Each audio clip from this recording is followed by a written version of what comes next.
Alright, welcome ladies and gentlemen into Nations Cup. My name is Bahamut. On the left hand side we have Germany, on the right it's going to be France. This is our first of 4 best of 5s today. We'll get into all those future best of 5s of course in the future. Now the draft style of Nations Cup is the Meta Madness draft style, meaning that heroes that are picked and played are unavailable for future maps. We have 90 heroes available in Heroes of Storm. All of them are up and available. The bans at the top of your screen only pertain to the current map draft, so Lost Vikings, Genji, they can be played on future maps. Now, maps that cannot be played, because they were banned away during the coin flip ban phase, we'll see Germany banning out Infernal Shrines, we'll have Tomb of the Spider Queen banned out by France, and we will see Towers of Doom chosen by Germany, first pick over to the side of France. So we'll have a couple bans. As I mentioned, these will be future heroes available, but the 10 heroes that are picked and played, let's say is a first pick Anubarak, that Anubarak will be unavailable for the rest of the series. Now, I do want to point out that Lucio is up and available if someone wants to lean into that. Towers of Doom, a fantastic map for him. We could see a Dahaka ban, actually.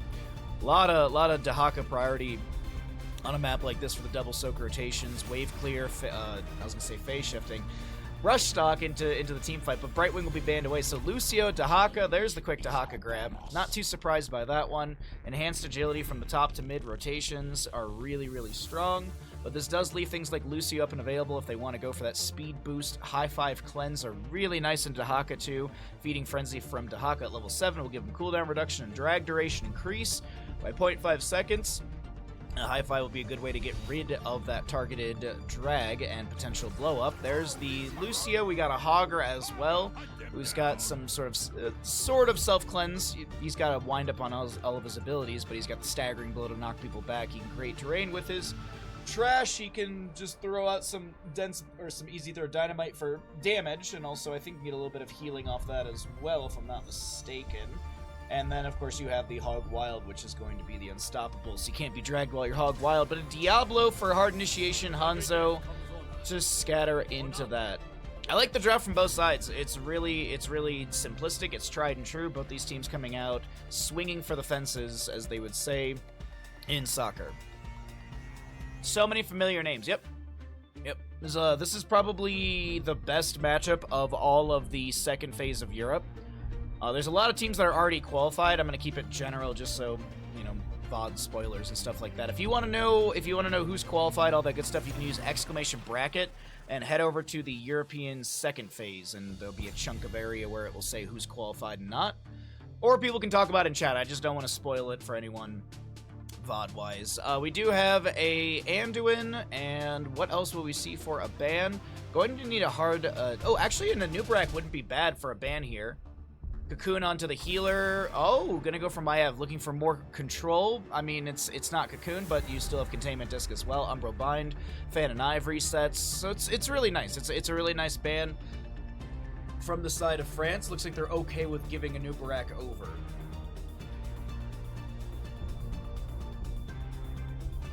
Alright, sorry, just... Never mind. Messages in chat that do not pertain to me. Sylvanas and Anubarak, so Sylvanas, good siege potential from her, as well as amplifying the waves if she wants to go in possession. Also, the Mercenary Queen does, in fact, amplify the damage of the Sappers when they do charge. There's the Anubarak for the Cocoon. We could see... I wouldn't be too opposed to a Rhaegar for the healer. Grab yourself an Ancestral Healing for that faraway burst onto, like, Diablo, who wants to hard initiate. Oh, we'll see a Tracer as well. Wow. This is a very, very fun draft from both sides, realistically.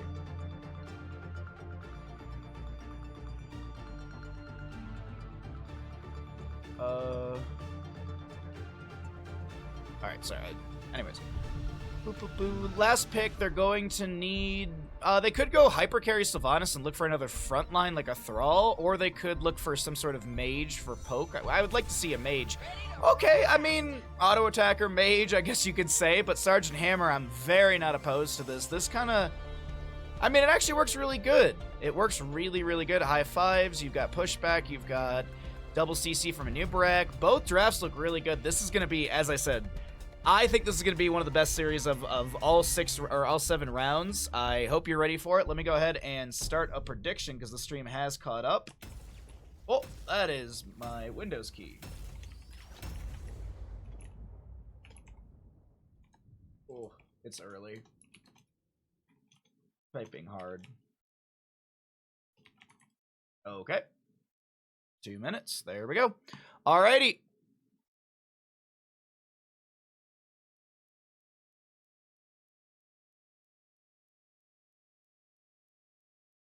Thanks everyone for joining me this morning. Sorry if I have a few lapses in my brain. it is 5 a.m. for me.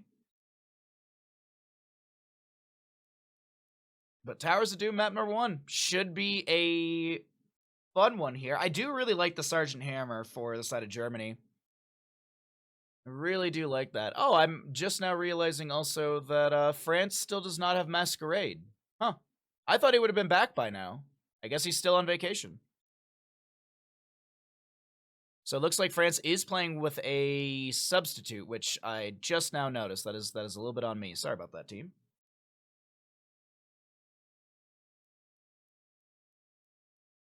You still got a solid 30 seconds if you would like to predict on who wins the map.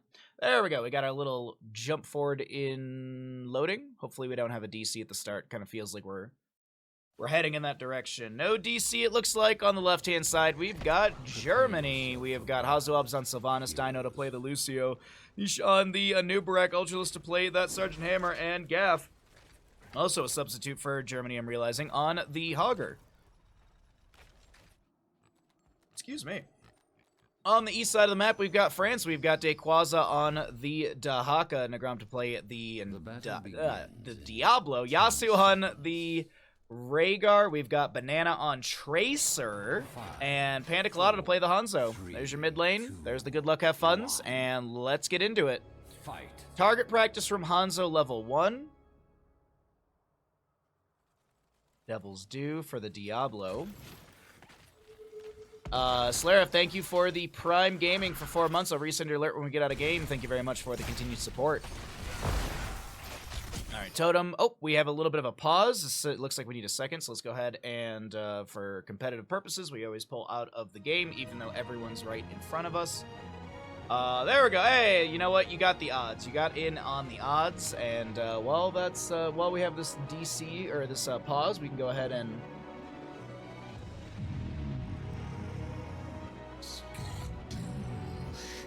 Some good old early AM casting fun.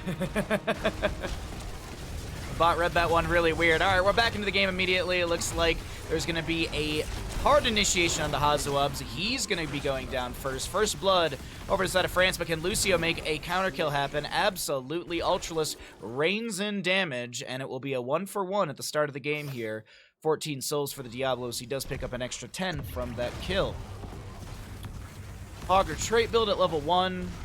And as I had mentioned, the only other thing that's kind of, I guess, different is going to be the target practice from Hanzo. Not going to be going into the simple geometry at level 1 for the extra scatters, but this will be 30% range increase after hitting every enemy hero once, and you'll have 100 extra damage after hitting every enemy hero 3 times when the quest is completed. Dino checking out Yasu trying to get the leash on the camp. Yasu says hello to Dino. This might have been a little too aggressive. The Haka brush knocks in. The Dark Swarm. Hanzo snipes.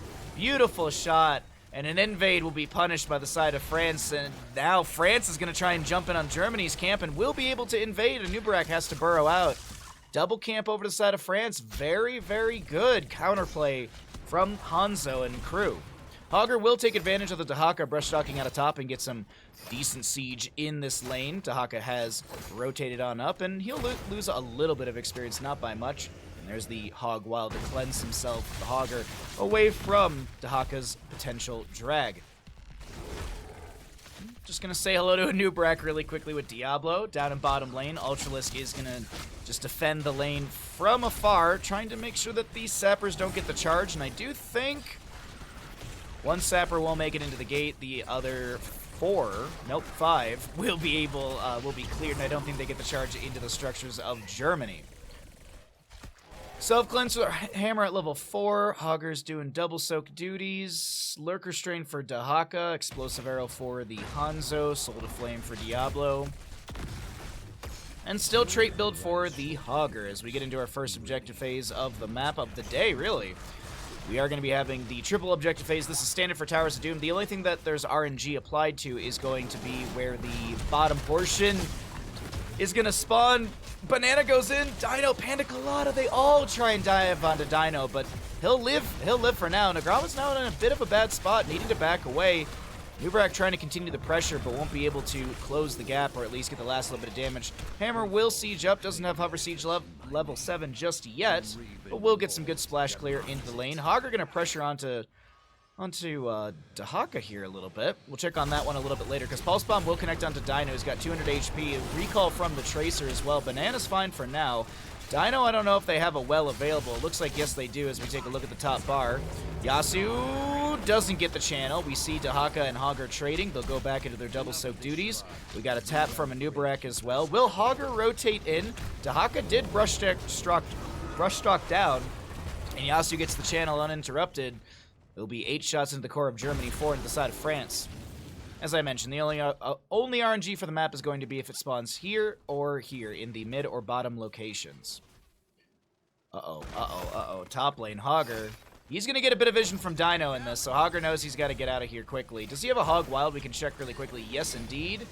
He'll be able to get out of the far side of the lane. The assist ping is there. The hard initiation from Diablo. The drag from Dahaka. I think this is a dead Hogger. Fantastically played by France here. Hey, Nazdub. What's up, bud? Good to see you. Sorry if I missed anyone in chat. Hello, Freaky. Good morning, everyone. Good morning. Thanks for all swinging by the stream. There's that hover siege level 7 for the Sergeant Hammer. Do we have, yes, some form of CC into Diablo, trying to lock him down. Diablo uses the Shadow Charge to try and get closer to his allies. And Impale will still slow down Nagram here, but I do think the counter initiation is into the side of Germany. A Nubrak with 200 or so HP gets blinked on by Tracer. He'll go down. That soul's set for the Diablo. Dino once again on the wrong side of the map.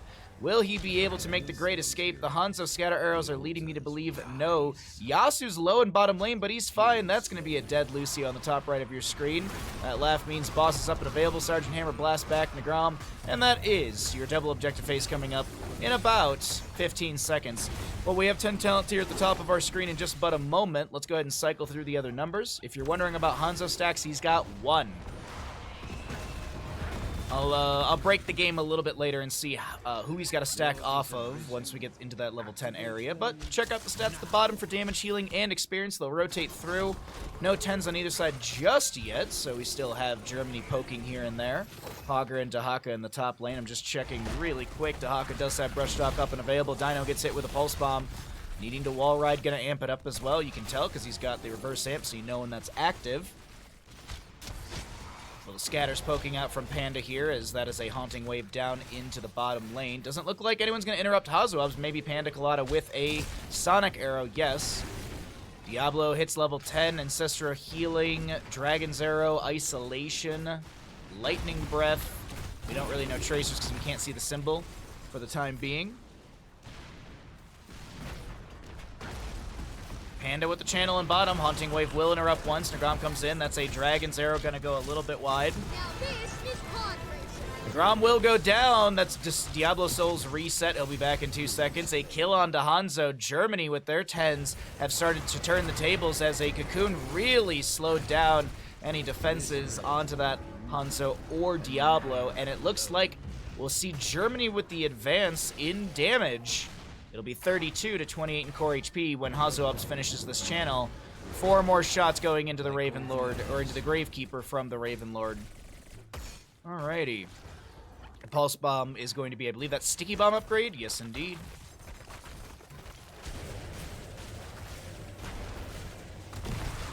Oh, that's a new wreck. He's fine. He's going to be able to just burrow charge out.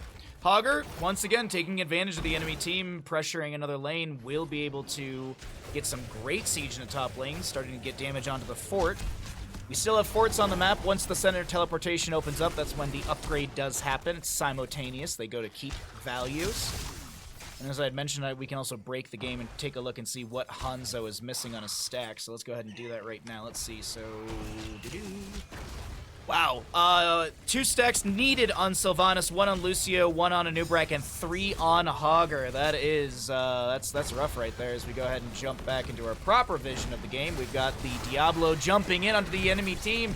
Dragon's Arrow will connect. BFG coming through, the Ancestral healing just in time as Dahaka comes in with an isolation. And I don't know if it connected, actually. I think the self-cleanse worked out for Ultralisk there. Oh, Dino blocks the Stormbow with his body.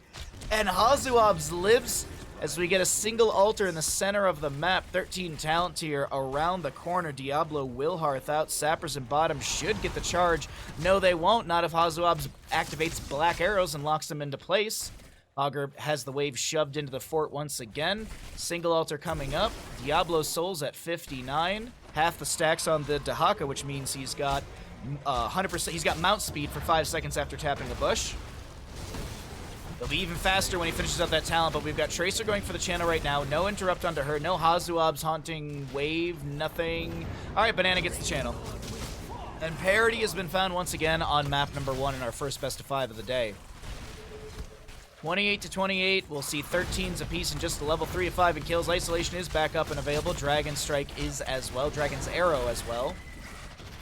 Nubrak considering a cocoon target as he's got that. Could lock down Yasu and dive in. Maybe burn or lock out Tracer as well. Okay. Aka looking for a drag, won't be able to connect it. Merciless, by the way, for the... Remorseless, excuse me, for the Sylvanas at level 13. Gaff should be fine here. Yeah, I don't see a world where Tracer's going to be able to dive beyond the fort and get that. Heavy casters for the Hanzo. He's got a stun now instead of a slow with his push-off. Burning Legion. I believe that's the pummel, if I'm not mistaken. Yes, indeed. So still soaking out the bottom lane. Next objective phase going to be left and right as this is a dive on to the Nubrak Pulse Bomb with the sticky applied as well. Going to be cleansed away with the high 5. Nice shockwave from the Hogger. Sets up the kill into Dahaka. Hanzo will be inside the cocoon. Diablo looking for an initiation onto a Nubrak, trying to get a counter kill. Nagram getting chunked here. Hazuabs jumps in. Panda Colada will go down. The Ancestor healing will connect into Nagram, but is it going to be enough? I don't think so. That pummel gets a really good bounce through. With the 159 HP on this Nubrak, he's fine. He doesn't even really care. This might be... Oh, no, Banana cleaning up the fight? Nah, no. Gaff's going to have a spin through. No kill, but does force Banana back. Dahaka gets the brush stock actually into the top right, so this should be 4 for 4 still. Keepers cronies reach the altars before you. Let the assault begin. Sappers will make their way through the bottom lane. Hogger pushing up that wave. Anubrak with the quick channel on the left-hand side. France not going to go for the interrupt, even though Hazuabs is dead. Just more worthwhile to keep soaking up, keep that experience competitive as it's 6-6 in the kills. Germany is pulling ahead, I think, in that department. Because these are later game kills for Germany, whereas France had early game kills. You can see that there's still about like 1,200 experience difference favoring the side of Germany. But of course, that's going to be made up in other departments as well. You can see Minions is going to have a difference. Right now, it looks a lot, but Hogger still has to soak up a chunk of change in top lane as well. Structures are going to give advantage to Germany. So, nice back and forth. Very good competitive best of 5 here. Really, really happy for this matchup. I am a little bummed out it's not full Germany versus full France, but hey. I think we'll definitely see a matchup between Germany and France at the LAN event. I really do feel like these are some of the high teams to beat. Though I do love Sweden personally. I'm secretly rooting for Sweden. All right. Diablo gets chunked a little bit. 16s are here. We do have the Will of the Forsaken for the Sylvanas, that self-cleanse. The up the frequency for the Lucio. Piercing for the Hanzo, as that's going to be double stun onto Nagram, but that's a ton of damage into a Nubrak. Huge stun from Hanzo. Panda looking for the scatter, can't get enough damage as the Ancestor healing will connect onto Banana. The Shadow Charge overpower onto the Lucio. Will find a kill. Sergeant Hammer Ultralisk does go down. A solid double kill for France, and I think France should get... I would expect this to at least be 8 shots for France. I don't know if they'll get 12, The death timers, ooh, the death timers are long. This could be 12 shots to France. Yeah, they're guaranteed 8. Diablo's gonna, and Hogger's not even going in for it. Nicely played. Oh, he will. He will interrupt once. Pulse bomb onto Gaff, chunked down to 50%. There's the 8 shots into the Raven Lord from the Gravekeeper side. It's 16 to 24, still favoring. They're still favoring the side of France right now. Great scatter. Fantastic scatter from Panda right there. Is it gonna be 16 core shots? Yes, it is. Wow. Not the highest I've seen. The highest I ever saw, I believe, was 18 core shots during an objective phase. That was including boss as well. It just had to do with, you know, bell tower conversions and stuff like that. Still though, fantastically played by the side of France. Sorry, my math is very horrible because I'm from NA and I had a great education. It was 19 shots because it was 5, well, it was 15 plus 4, so there you go.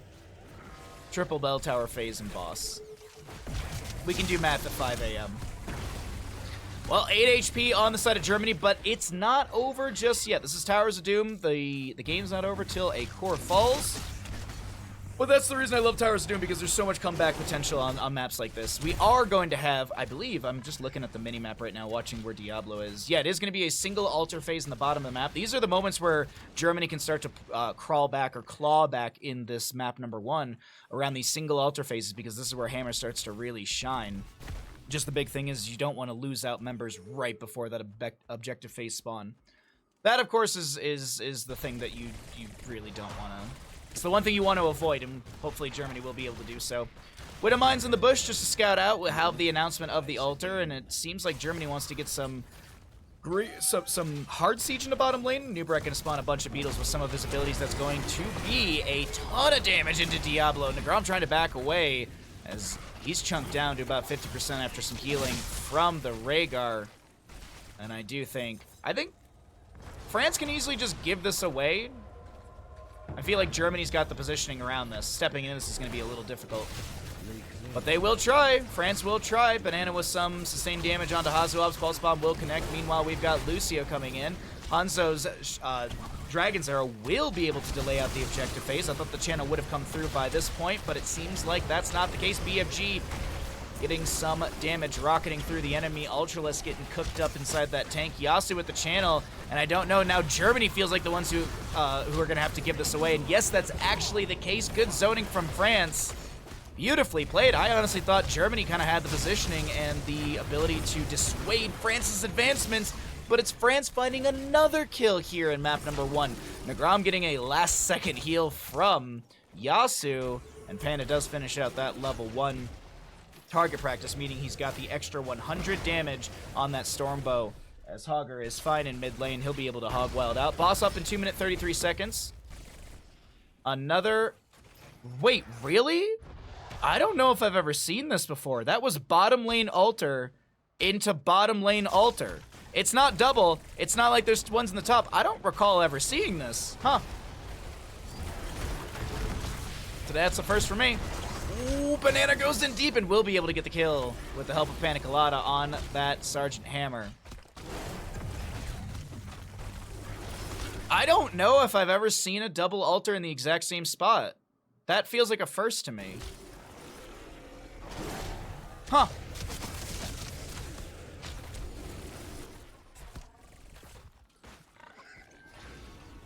Well, anyways, we got the 20 talent here for the side of France. Germany about a half a level to go. And there's a single altar phase, once again in bottom, but this will be France controlling the bottom lane bell tower, which means Germany has pretty much one way to rotate in, and that's going to be, well, they got 2 ways to rotate in, through mid lane or through the camp. Yasu, or Nubrak able to get the burrow charge out. One sapper goes over the wall, down to 3 HP on the side of Germany. And it's feeling very much like this is going to be map number 1 and done and dusted. Hogger tries to get a bounce in. He'll be able to delay out Yasu here. Shockwave. Sergeant Hammer going to boost in. Hogger goes down, isolation onto the Anubrak. He's dragged. And that's GG. BFG will come through. Wailing Arrow as well. Hazuobs is going to make the big old YouTube play. Hazuobs with big YouTube play. Here comes Hazuobs with a casual 1v5. with the help of Sergeant Hammer. Just kidding. Hazuabs will go down. Ultralisk will fall as well. Team kill! And map number 1 goes over to the side of France, ending with the team kill over to the side of France as well. Whoopsies. GG, well played. Really good map number 1 from France.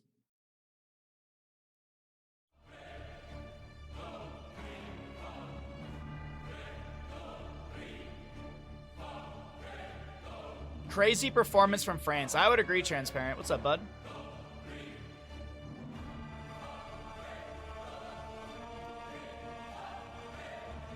Almost nice damage from Hazuabs and Hazuabs and Banana. Very, very close, nice damage.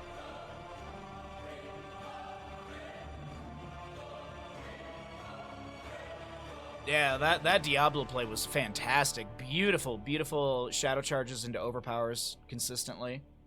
Even if the wallbang wasn't connected, still getting good shadow charges to replace Diablo or gap the enemy team from finding that last little bit of damage. Really good, really well played. Very much well played. By the way, if you do want to check out any of the old VODs, I do put these up on YouTube with spoiler-free content, meaning that the chunk of change, or the chunk of time in between the games, when I'm just chatting, waiting for a lobby, that is cut out, and also there's spoiler-free additional time added, so be sure to check out the YouTube.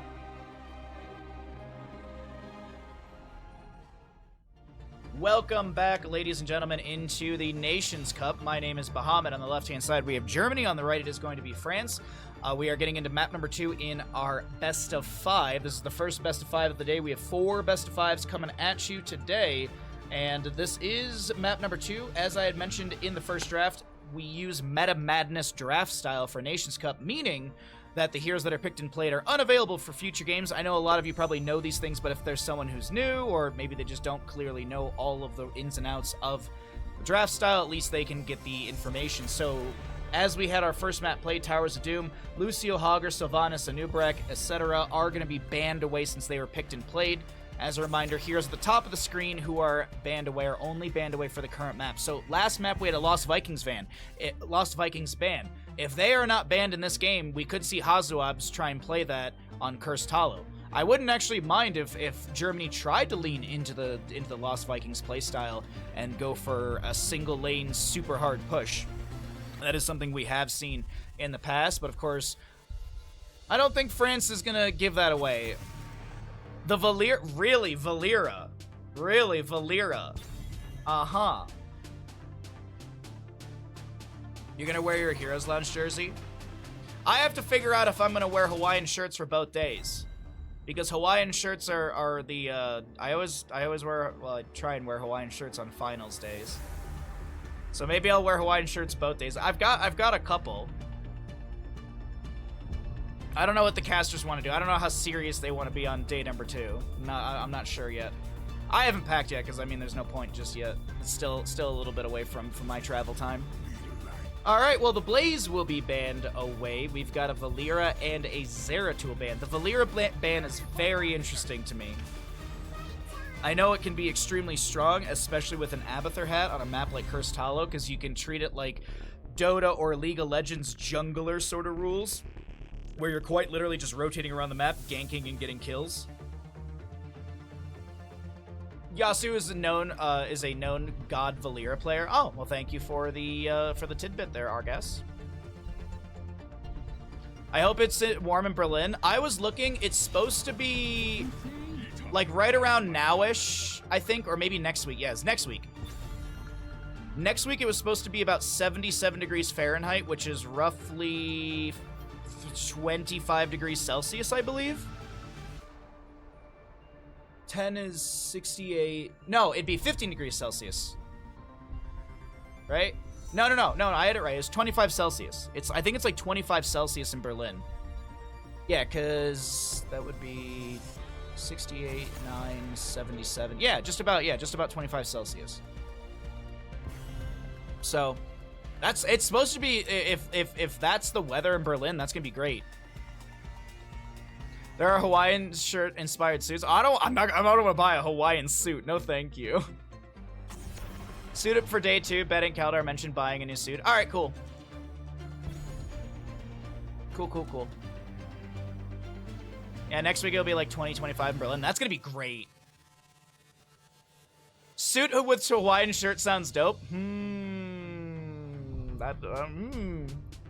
Now, what I was gonna pack a suit. I was gonna pack a Hawaiian shirt or two. I'll probably wear a Hawaiian shirt on day 1 and then wear the suit on day 2. Be nice and sweaty all day. Alrighty, let's focus in on the draft. We have a Blaze, Joanna, Karazim for the side of Germany. We've got an Abathur ban as well from Germany. Falstad also banned away by France. We've got Murden, Brightwing, Maiev, Junkrat. Okay. Going to need a bruiser probably to round out the draft for the side of France. Last 2 picks over here. Will the Vikings come through? I think they actually could go... Oh, no. Okay. Just going to play it pretty standard here. Karazim a little on the flex side, I guess you could say, for healers. Karazim, I feel like is a great example of if you're a good healer, you can make Iron Fist Karazim work really, really well. If you don't understand healing, you can't make it work well. I'm on the latter half of that. I look at Karazim players with Iron Fist and I look at their healing at the end of the game and damage. I'm like, how? What secret buttons do you have that I don't? Either way, Leoric will round out the draft for the side of France. Do like it quite a bit here. Good drafts from both sides. A lot of percent damage coming out from Germany. Or actually percent-based potential. We could see Divine Palm from Karazim as well, just to stop any sort of kills coming through. Well, a kill in the moment. Let's start up a prediction for all of you. Which team is going to win Cursed Hollow? Boo on the Abathur ban? I agree with you. But also, that means that maybe there's a future map where we see Abathur. I'll take it. You ever do Control Alt F4 delete combo? What? Your prediction's up and available if you would like to gamble some channel points. By the way, if you're not following the channel, you can hit the follow button and get yourself a chunk of channel points as well. And you also support the stream, which is a win-win for you. It costs you $0 to follow the channel. Did you know that? It costs you $0, and you make my dog happy. On the left-hand side, we got Germany. We got ourselves a Karazim, a Malthael, we've got a Chromie, Blaze, and Joanna. Yay! Indeed, Hazuabs. Yay. To the east side, we got France up in this best of 5. Best of 5, meaning that if France wins this, we still have 1 more map. We're guaranteed at least 3 maps. Panda Colada on the Junkrat, as we see a Muradin... we see a Leoric, Muradin, Maiev, Brightwing, and Junkrat. Sorry. Swapped my introductions and completely threw my own self off. There's the Iron Fist of Karazim right there. Karazim versus Muradin is an old school counter on this map. Interesting. The Karazim and Malthael combo is pretty good. To delete Muradin outside of the draft, seems rough. Yeah, I would agree with that, Fish. Feel like Maiev is gonna have a lot of fun this game. Yeah, with the team fighting and the melee potential of Blaze, Joanna, Malthael, Karazim, Maiev should have a very good time on this map. Yes, I do agree. Umbral Bind should be abound. Fan of Knife resets should be high. What do we actually have for Maiev at level 1? Oh, we have... Okay, I was going to say... Didn't take a level 1 yet. Uh-oh. Uh-oh. They're fine. Muradin's A-okay. He's not going to be falling anytime soon. Maiev did go Naisha's Memento at level 1. We have the deep breathing for the Chromie. She will go into... I always mix them up. I'm going to go with Chronic Conditions. Time Troubles. God dang it. I always mix up Time Troubles and Chronic Conditions. Adhoral Anomaly is always the easy one because there's just more of the icon. Muradin was threatening onto the Bruiser camp here, but just going to be a spray, break the wrist, and walk away. Karazim's still poking here and there, but Junkrat works on the Siege Giants for the bottom lane. First objective phase will be in the bottom lane as well, so getting these top lane Siege Giants delayed into the top lane around the objective phase so they can get Siege while Leoric's not there, or delay out rotation from Leoric since he has to clear it out, could be critical for the side of Germany. We'll see how they play it. It is going to be the Consumed Vitality at level 1 for Leoric as well. Level 4 slightly faster to Germany. Gushing Mine from Junkrat splitting things around, but Germany's got some great siege in the mid lane. They're going to be seeing the Thunderburn for that Muradin at level 1. And if I'm not mistaken, isn't that the... It's just the double explosion, right? So maybe we'll see Reverb at level 13, or the healing stat, excuse me. Paralyzing Rage for the Leoric increases his slow by 20%. That's going to be a 60% slow for Leoric as Dino's able to dash to Hazuabs. Still got Ultralisk. Oh, wow. No top lane Siege Giants. All right. Interesting enough. Nice Dwarf Toss, Stormbolt, Umbra Bind, Block Totem on the ground, but France finds first blood. Germany trying to answer that, and they will be able to. Gaff with the Twin Flames, nicely played. Blaze gets the trade, 1 for 1, as the objective phase does spawn here in the bottom of the map. Malthael in the top lane. Brightwing is up there. She will have phase shift up and available, I do expect, especially with the Hyper Shift level 1. Shield glares out from the Johanna. Phase shift on to Yasu. Nagrom's really low here. He does have the third wind level 1, so his healing threshold's higher in the rate as well. Chromie goes down. Another kill to the side of France.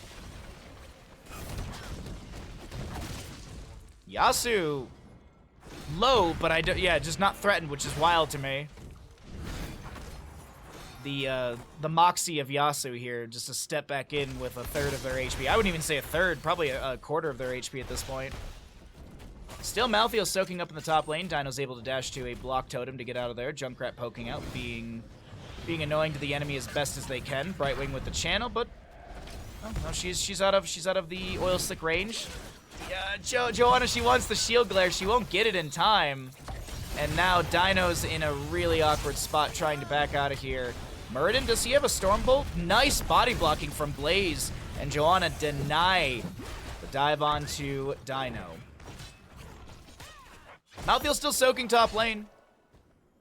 So there's at least that silver lining for the side of Germany. Next objective phase going to be on the top right of the map, favoring the France position. Might see Germany honestly give. Maybe Hazuabs goes and pokes a little bit for a delay so you can get more split soak for Malthael or something like that. Karazim is working on those Siege Giants for top lane. We got 3 members of France in bottom here.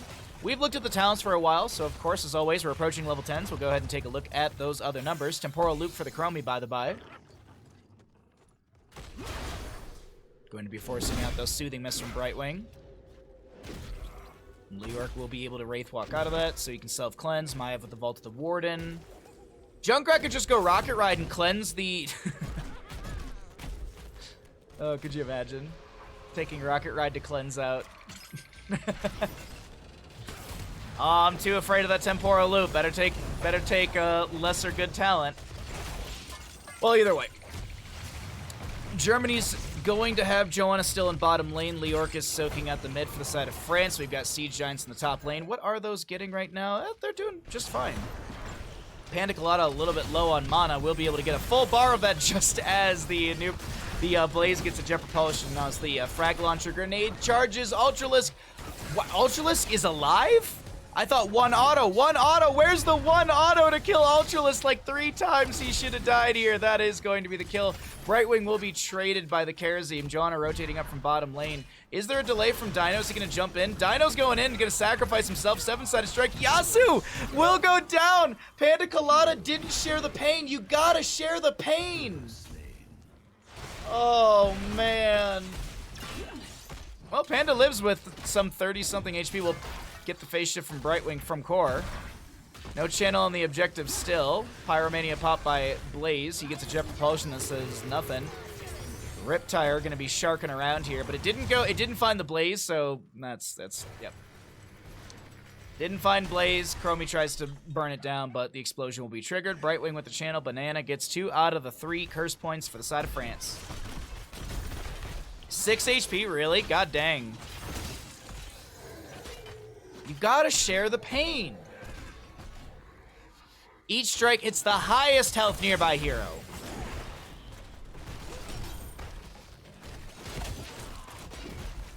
Blessed Shield, Last Rites, Avatar, Containment Disc, nothing out of the ordinary. Oh, my apologies. I was looking at the talents, and that was going to be a dive onto Malthiel diving onto Murden. Blessed Shield do initiating to France here. Good Condemn grabs Yasu, who gets the Spirit of Vengeance out on the far side of the wall. And now this will be the invade on the boss, which was really low. Beautifully played by Germany after getting a kill onto Murden into lane. Time stop onto Dequaz. It does have that armor reduction as well. A lot of these French members getting chunked by Dino and friends. Yasu will have a phase shift from Brightwing, but that means, that means nothing. Dino, not going down to the frag launcher grenades. Okay, boss gets into top lane, should confirm the fort for free. Good entomb onto the Blaze. He's just going to start answering with some damage. That's a Jet Propulsion immediately onto Yasu, who gets the Vault of the Wardens away. Soothing Mist from Brightwing. Containment Disc does slow down Malthiel. Will be silenced for, I think, a second and a half. Ultralisk will be able to get out of that one just fine. We have that boss taking down top lane fort, and this is Yasu hearthing out. Hazuab's with the channel. Murden! Oh no, I think Nagram is fine.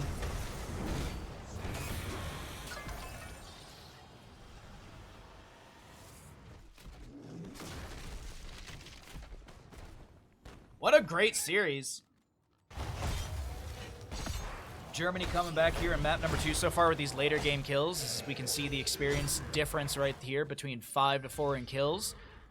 Oh, nearly 1,000. Nearly 1,000 in that department. 13 talent tier is here though. We will be seeing those Quicksilver dashes. Cleansing dashes are assumed at level 16 for the Kharazim as well. Am I looking for a boss? Junkrat was throwing some frag launcher grenades down there to check. See if Germany was working on the bottom lane boss. Siege Giants in top lane. Bruiser camp in mid, but now Murden, he's locked out. 7-sided strike, phase shift from Brightwing. And we also have the Avatar used. Bunker comes down from Blaze, creating a bit of terrain. Maev with the Spirit of Vengeance out. Riptire from the Junkrat will come through. The Polymorph onto Dino. Oh my god, it's going to be Fan and Knife resets, but there's going to be a trade, a healer for a tank. Joanna is going to just sit in the corner of the Entomb as Ultralisk gets the kill onto Maev. She doesn't get the Containment Disc activation in time to stop the damage or to stop the kill. And now we should see Germany 2 out of 3 for these tributes. Oh! Wow, Hazuabs. Hazuabs with the snipe. Nicely played. Are they going to go boss on this? Oh, Dequaza. Do I need help? Do I need mana? I guess not. Blaze clears out the bottom lane. We'll see what the vision of the France side looks like. You see the Blaze on the opposing side. We know Germany's on this. Junkrat showing top, Leoric rotating to bottom. But Leoric's rotation was leading me to believe he was just looking for bottom lane soak. He wasn't going to be trying to invade. I am completely incorrect on that one. Phase shift from Brightwing will be coming through, but the boss will not be channeled in time. Did France make a mistake stepping in? Brightwing will be punished for this. Vault of the Wardens will be able to get Yasu out once. Or at least get a cleanse out right there. Last rites, that's a dead Maev. A double kill to Malthiel, who will be punished by the Leoric. Boss in bottom, Siege Giants in top, and we have an objective phase now being announced. This is still fine for both sides. Malthiel will be actually a little bit late. He'll be spawning a second after the objective phase, and France will get their members back. Leoric should be able to cheat death, and he should be coming back fairly fast here. And oh no, losing Junkrat. This is rough. Nagram, the lone defender in this. Will he get the phase shift from Brightwing, or does Brightwing say, you know what? I'm not going to sacrifice my health bar. That's a time stop from Hazuabs. That's a dead Leoric. Leoric, sorry, I looked at the wrong model. Muradin. God dang it. I need this tea to work. I need the caffeine to kick in. Boss in bottom lane confirms the fort. Now we'll move towards the keep. It looks like Germany's making the rush down to bottom lane to assist in this bottom lane keep assailment. What's up, Kala? How you doing, bud? Blessed shield from the Joanna. Leoric is gonna try and Wraith walk out. Temporal loop onto him. Is there any sort of... No. Okay. Maev getting Fan of Knives resets just left and right, but the damage is still coming through. Last rights onto Yasu, doesn't get a kill. Ultralisk, I think, was hit with a... No, okay, I thought the containment disc... Oh, no, it was applied to him. I did see it correctly. Nagram getting really low here. Boss taking down the bottom lane keep. Ultralisk will be able to back out just fine. 11 seconds on Leoric as the bottom lane keep does go down. Mid lane fort to fall. Top lane keep going to take some significant damage, but it looks like Germany, they're going to retreat. Not going to play it too aggressive. Boston top lane is 5 seconds off from respawn. Does Germany look for the reset and go for boss? Top lane does have great damage onto the keep. Going to get 50% of that. 418 damage onto structures from this current catapult as they deal double into structures. Fun fact, range minions deal triple the damage if my stats are correct on that one. Yeah, damage versus structures 132, whereas melee minions are about half that.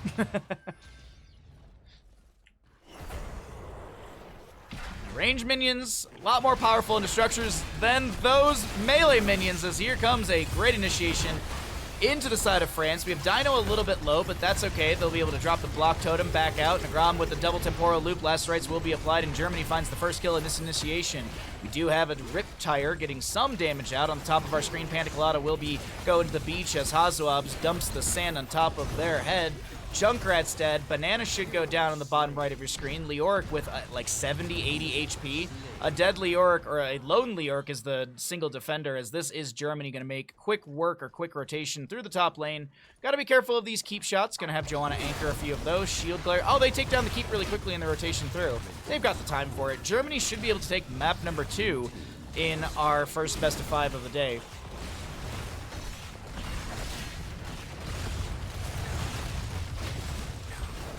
Oh, wait, no, Germany, you got a Hearth out here. Germany, you're gonna lose your mid lane fort. Oh, Germany, you got a Hearth. You can't be going for core here. GG, well played. Last rites does not kill New York.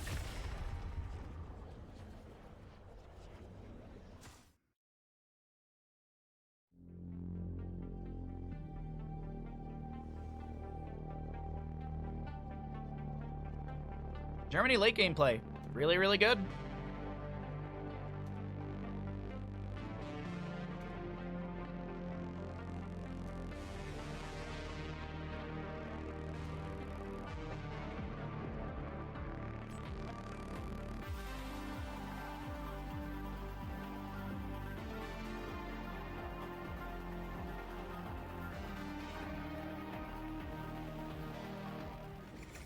Welcome back, ladies and gentlemen, into the Nations Cup, map number 3 in our first best of 5 of the day. And yes, that means we are guaranteed at least 2 more maps, including this one, because you gotta win by 2. So we will see if Germany can continue their rise through this series, or will France put a pause on that one, take a map off of them once again as we get into Battlefield. I gotta say, this is a very fun, competitive best of 5.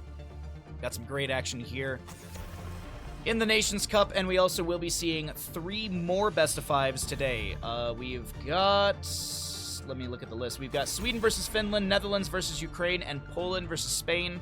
I was told that the Poland versus Spain matchup is very, very important later on today, because I guess that if Poland wins, it throws off a bunch of, not throws off, but it shuffles things around, and tomorrow I think there's still some competitive nature between standings of who goes. We'll get into all that a little bit later. We'll maybe get some clarification from the admins. Maybe they can provide some better verbiage than I can think of here at 6 a.m. But we get into Battlefield of Eternity. There's already 20 heroes banned. I'm not going to list them all, but heroes like Lucio, Joanna, Sergeant Hammer, Muradin, Diablo, Hanzo, Junkrat, all of those have been picked and played, so they are unavailable for the rest of the series. As a reminder, the heroes at the top of the screen only are banned away for the current map. So, granted, Genji's been banned away 3 maps in a row. If Genji is not banned in map number 4, he can be picked and played. We will see the last ban from the side of Germany, as this will be the map choice of Germany. First pick from the side of France, as they were the losing side of Curse Hollow. Another Valera ban, and we get into a quick Urel.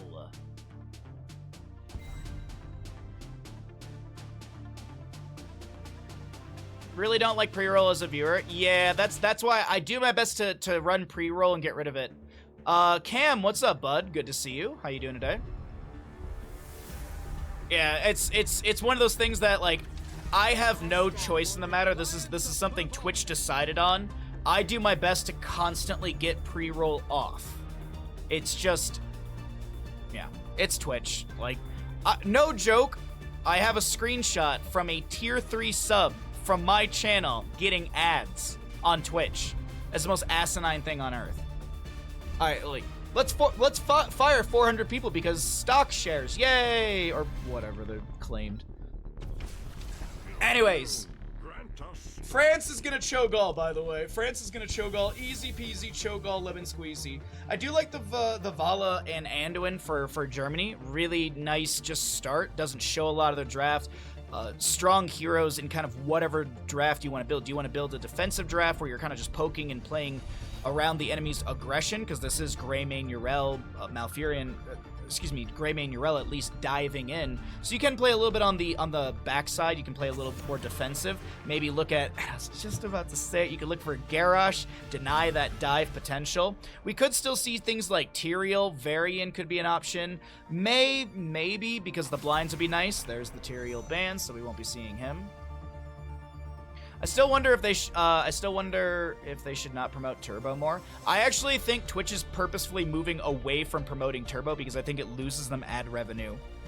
I actually don't think, like, I think Twitch loses, like, I think they don't get it.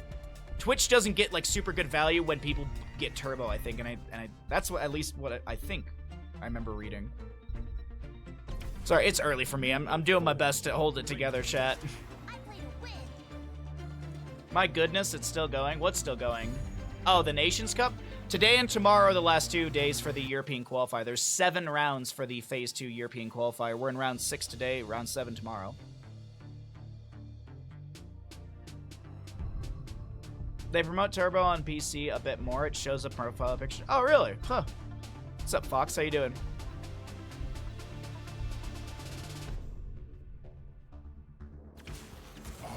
That is a very ugly-looking Cho'Gall to me. Imperious Medivh is not his best map, but Medivh does offer up the available backline dive into Vala Anduin, denying Varian's lockdown, so they can't just, you know, you try and play front to back. Varian taunts you, Vala dumps in damage, chastise from the sun. Hey, that is surprising. I'm gonna be honest. I was not expecting an Akira in this map. That is not what I was expecting, but I'm in for it. I'm all for it. I'm loving this Kira. All right, let's go ahead and swap into the casting screen. I will start our prediction up if you'd like to get some gambles in. Let's go ahead and start a prediction as to which team is going to be winning Battlefield. Oh boy, of eternity. Thank you all for all of the follows today. I really appreciate it. Sorry to Caldor getting intentionally hit by a car. That sounds awful. Hopefully it's like nothing major, simple checkout. He, you know, no broken bones, maybe just some cuts and scratches. Hopefully just some cuts and scratches. Maybe a bruise or two here and there. Something he can show off at the bar. Thank you all for the follows. I really do appreciate it. I do full-time stream 6 days a week. Monday is my only day off. And I average about 6 hours a stream. We do Heroes of the Storm. We also do StarCraft 2. I'm learning StarCraft 2 in preparation for Stormgate. If you have not wishlisted Stormgate, exclamation wishlist. It costs you $0 to wishlist, as well as it costs you $0 to follow this channel. And wishlisting the game puts it higher on the wish list overall for Steam, and that's just better for Frost Giant. Good to support a company. A lot of really good developers, a lot of hype around the game. I've heard rumors and murmurs that there's supposed to be some sort of like information from Frost Giant Stormgate on Monday, I think it is, sometime soon. Either way, let's talk about some Heroes of Storm. Thank you again, everyone, for the follows, the lurks, the chats, and for being part of my stream today. I really do appreciate it. And also, just hopefully Caldor has a speedy, easy recovery. On the left-hand side, we got Germany. You got your level 1s at the bottom of the screen if that does influence your votes. We've got Akira, Vala, Diva, Varian, and his son Anduin. To the right-hand side of the map, we've got ourselves France. We've got a Yrel. We'll see the Imperious, Medivh, Greymane, and Malfurion. Bottom lane, we have got Vala on the side of Dino on the side of Germany. Sorry, I was reading Twitch chat at the same time as trying to prepare my sentence. We'll be going into puncturing our level 1, fairly standard for a map like this. We will have the maximum effort for the Kira. What game was it? Stormgate. Oh yeah, the intentional. Sorry, that was what I read on Twitter. So I'm just going by what verbiage I read. Liquid cooling for the D.Va, I want to point out. We don't see this very often, but it is a very, very good talent. Instead of having a 120-second well time, it's 50 seconds, and as you can see, healing fountain cooldown's reduced to 50, and its effects last 35% longer. Revolving sweep, good carnage, good damage, but Medivh portals once again. Dayquaza putting some pressure onto mech form D.Va. Losing the mech, by the way, is half a kill over the side of France. Or accounts for half a kill of experience. Half a heroic kill of experience. There we go. Nice revolving sweep. Trying to deny the portal. And Vala and friends find first kill. Germany. Nice. Nicely played. $0 is my favorite price. Mine too. If someone said, Bahamut, these tacos are $0, I'd be like, well, first off, where'd you get them? That's a little sketchy, but then I'd be excited. Leap of Faith gets Ultralisk out, gets a chunk of healing from the Blood Craze. Greymane's auto attack will find the kill on Vala, but Kira is going to be able to get that counter kill. What is it is Blood Rage. Yeah, the Blood Rage activation right there, I think, from Ultralisk. Got a good chonky healing.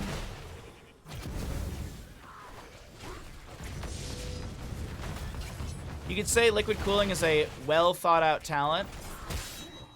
Sure. Sorry, what's up, Ace? How you doing?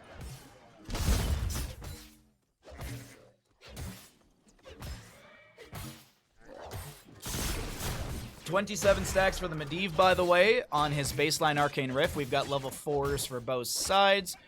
Nothing crazy out of the ordinary. Nothing really. You got the Eyes in the Dark for the Greymane.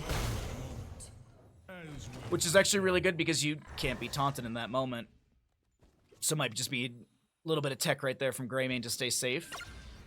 D.Va gets back into her mech and she's able to boost away. You alright? Good to hear.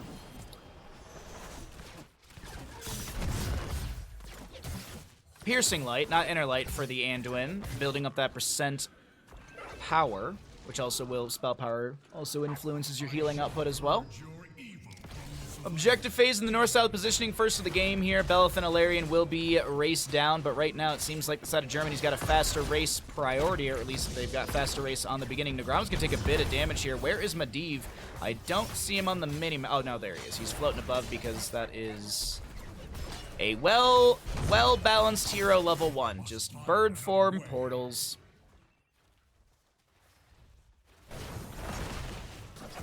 I feel like if they were to ever do a community patch in Heroes like they did in StarCraft 2, I feel like that'd be the biggest call is to get rid of this portal mastery.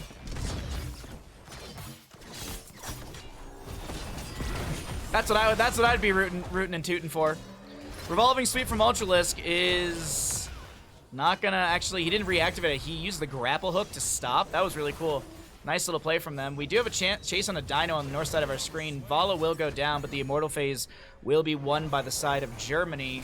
We have Alarian going into top lane with some decent points of shielding. How much HP and such does he have? We can take a look at these stats as we got the detailed breakdown. 13,700 points of HP, and we'll see chunk of shielding as well. We'll know when he gets into lane.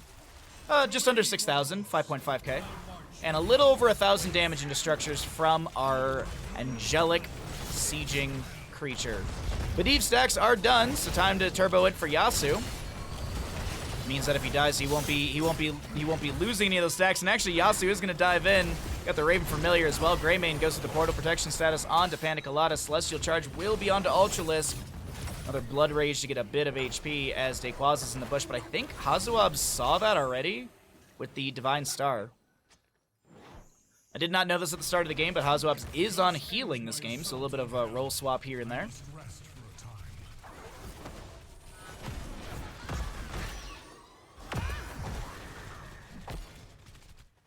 You're nerfing Collision Course on Blaze.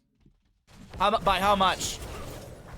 At like level, what, 13 when you can pick it up, I think it gives you just around 400 extra damage. I think you're around with the additional baseline damage, which is like 90 something at that point.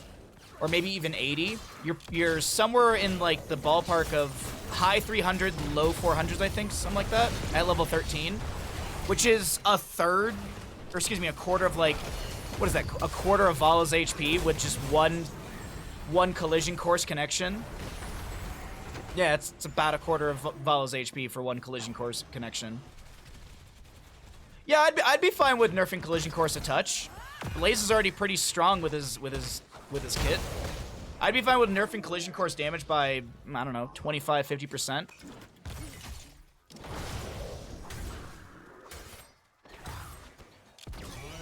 Alright, second objective phase of the game. 15 stacks for the Vala at level 1.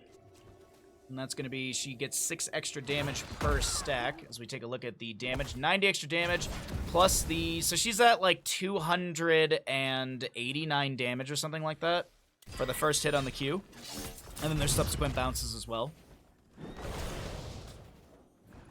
We should buff Abathur's melee damage and attack speed. Oh, absolutely. Abathur should have the attack speed of Tracer and the damage of Stukov. I agree. But he should have the health pool of 1/3 of a Murky. So he's literal glass cannon. Oh man, that'd be wild. A lot of Medivh Zarya compositions, I think. So, the 10 talent tiers here. Let's cycle through the numbers. Sorry, I'm a little off point on this game. We've got a Taunt Varian already. That was picked up at level 4. Malfurion with the Tranquility, Ardent Defender, Angelic Armament, Leyline Seal, and Curse Bullet for the side of France. This could be Final Strike, Rain of Vengeance, Micro Missiles, Light Bomb. We'll see what variant goes into. Look, I'm assuming it's going to be Charge. I don't see him popping W's. Yeah, he went Charge at level 10. That's a great turn onto the Imperious. He will fall. No Mech Explosion, Leyline Seal, Final Strike from Kira.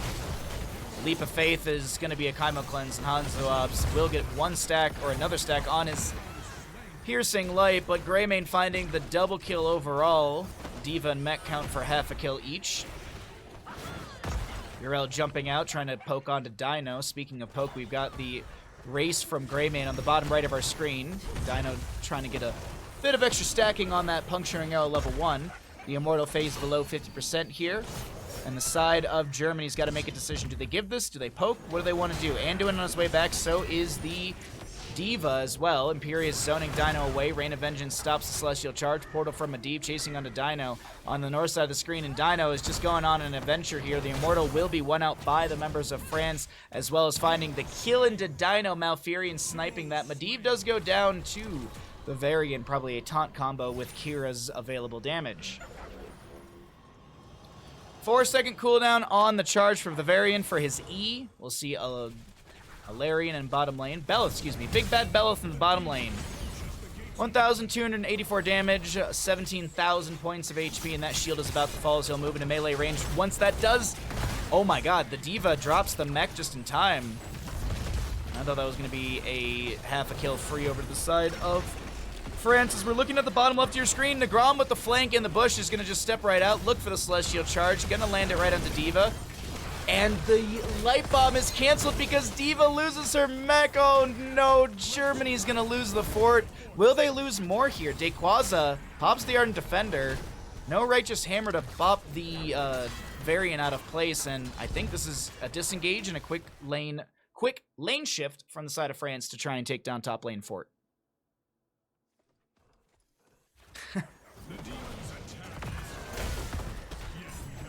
I'm still giggling to myself about Glass Cannon Abathur. That's just too funny to me. Ooh, that is a really good taunt and a final strike, but protection, by the way, from Yasuo says no. Just no. Nice Celestial Charge into Ultralisk, dropping a little low in HP. Avenging Wrath, Righteous Hammer into the wall, the Revolving Sweep. Is there a grapple hook to disengage? No. Well, actually, yes, at the end. Rain of Vengeance onto a few enemies, but it doesn't look like France is losing out at all. It's Germany health bars that are slowly being whittled down. Varian with the charge, but of course, Yasuo is a bird and will spray.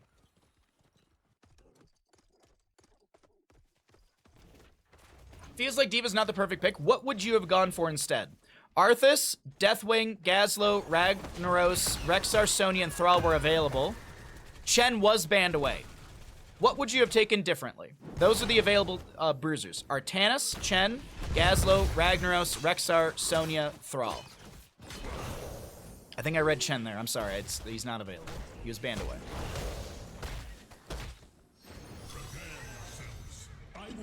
Glass Cannon Abathur with Uther and Tyrael. Uther, Tyrael, Medivh, and Zarya. You just win the game. Well, Medivh will die. That's none of his shenanigans available for the next 32 seconds, and Malfurion will fall afterwards as well. We got a Light Bomb onto Panda Colada, and he's going to be locked into place. By the way, I'm realizing I hope that didn't sound like I was challenging you. Like, oh, well, what would you have done different? I'm just curious. Like, what would you have drafted instead? That's all. Just conversationally. Juggernaut for the Varian. Whoop whoop. That's a Juggalo reference for anyone who's from the Midwest. We've been seeing this increasingly throughout the tournament, which is so funny to me. No Mortal Wound, no Shattering Throw, Juggernaut. So much Juggernaut from Varians. But I mean, every 4 seconds you can do 4%. Rexar or Sonya over D.Va? Okay, cool. No, it's just an interesting conversation to have. Murky does have more HP than Abathur already. He's, oh, no, I was, sorry, I missed out my third point. The attack speed of Tracer, the damage of Stukov, but 1/3 of Murky's HP. That's the Glass Cannon factor. It's even less HP on Abathur.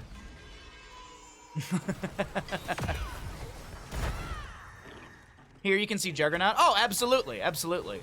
It's just we've been seeing it so much in the tournament, it's really fun. It's fun to see talent variety. Especially, I think Juggernaut with Charge is just, it's just a fun little bit of tech. Like, yeah, Mortal Wound, fantastic. Absolutely fantastic ability, especially when you have the Overpower as well. You have more activations under your trait, if I'm not mistaken from that. But anyways, Final Strike from the Kira will be coming through, poking onto a couple of the enemies. Let's pull away the talents. I know 16 talent tier advantage is here for the side of France. They may lose their Imperius in the top of this engagement. Daquaza, meanwhile, does have Ardent Defender. Light Bomb. But protection from Medivh denies any major burst. Leyline Seal. Alright, Leyline Seal delays things out. Leap of Faith from the Anduin. As the D.Va Mecha has fallen here, we still have the objective phase. The vast majority of, or excuse me, the first half looking good to the side of Germany. They just don't get the trigger onto the swap phase, the halftime show, if you will. Ardent Defender was utilized. 10 seconds on the Imperius. Some well taps from Germany right now. Pull back those talents if you are curious in the time being while we're waiting for the reinitiation of the fight. Varian looking for the charge. He's going to be slowed down a little bit, getting be chunked by the Cursed Bullet. Leyline Seal again from the Medivh. He's got that Leyline Seal available because Temporal Flux is a balanced talent. Final Strike again from the Kira. Taunt from the Varian. Gonna see the Urel getting pushed around. Daquaza still very healthy. I actually take that back. Daquaza down to 1/4 of their HP. Able to get the Insta-mount with Divine Steed and the portal out from Medivh.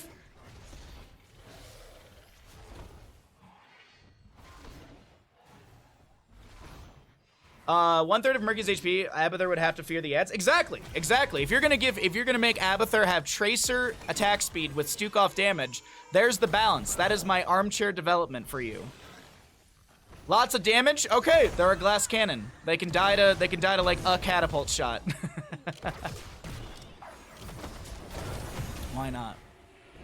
Oh, we're even talents. We've got the Banner of Dalaran for the Varian. That is 20% spell power for 12 seconds. Cooldown on that is 25, but it's got an activatable cooldown, meaning the moment you use the ability, that talent or the cooldown does begin. D.Va does boost in for but a moment. I'm just going to pull away the talents really quickly here because I want to see how this engagement does work out. We do have catapult pressure in bottom lane favoring France, but Germany's not too worried about that right now.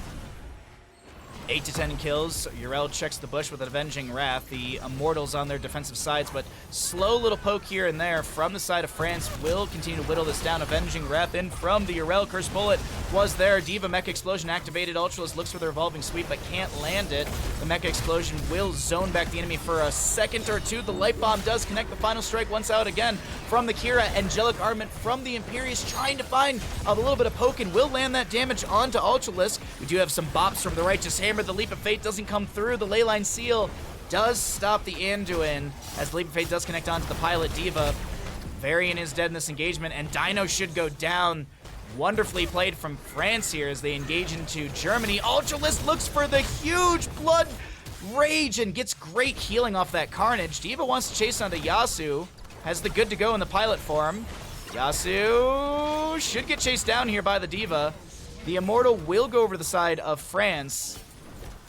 If Germany can turn this around, that'd be huge. Final Strike, DeGrom sidesteps it. Not that crazy. It was pretty clear that he's going to be able to sidestep it, but still.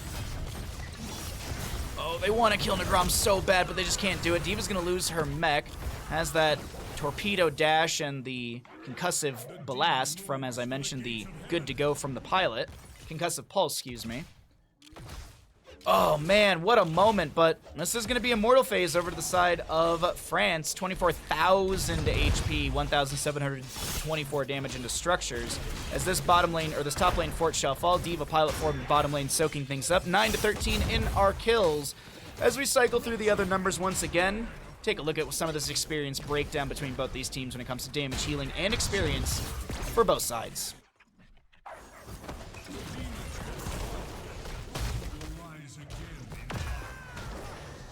D.Va is not bad, but France seems to know how to outmaneuver her. Yeah, that's a fair statement. I would agree with you on that. I don't feel like D.Va's got much threat or kill pressure. Light Bomb from Anduin stops the Gray Man as he razor swipes in. The Chastise is dropped by Hazuabs. Final Strike from the Kira doesn't get a kill, or doesn't get any damage. They will get the kill into the Medivh, so it's a 1-for-1 healer for support. And it's Germany backing off in the top lane. Okay.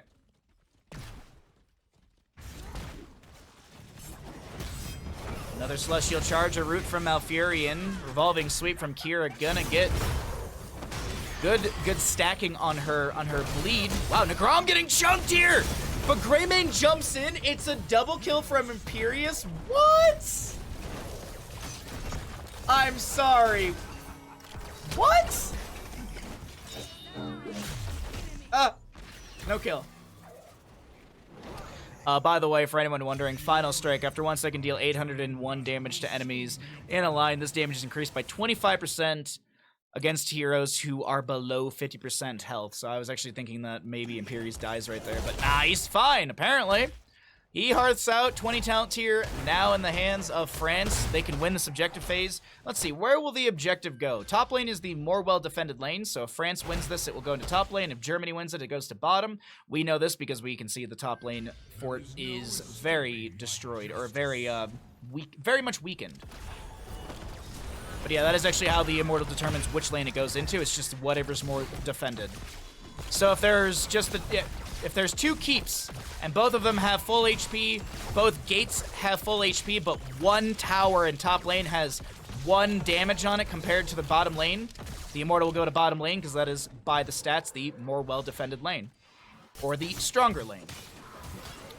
The Archangel on Brax's holdout is supposed to do the exact same thing. I've seen 1 or 2 moments when there's very low keeps where it chooses the weaker lane, but that's once in a while. I've seen that very, very minimal. Actually, I will say, today is, I think, the first time, or at least the first time I've ever noticed, in a Towers of Doom objective spawning in the exact same location with the exact same amount of bell towers. It was bottom lane 2 times in a row, which I thought was really cool. Anyways, 20 talent tier for the side of Germany will be achieved slowly through the top lane. And I do think Germany is just in position to defend.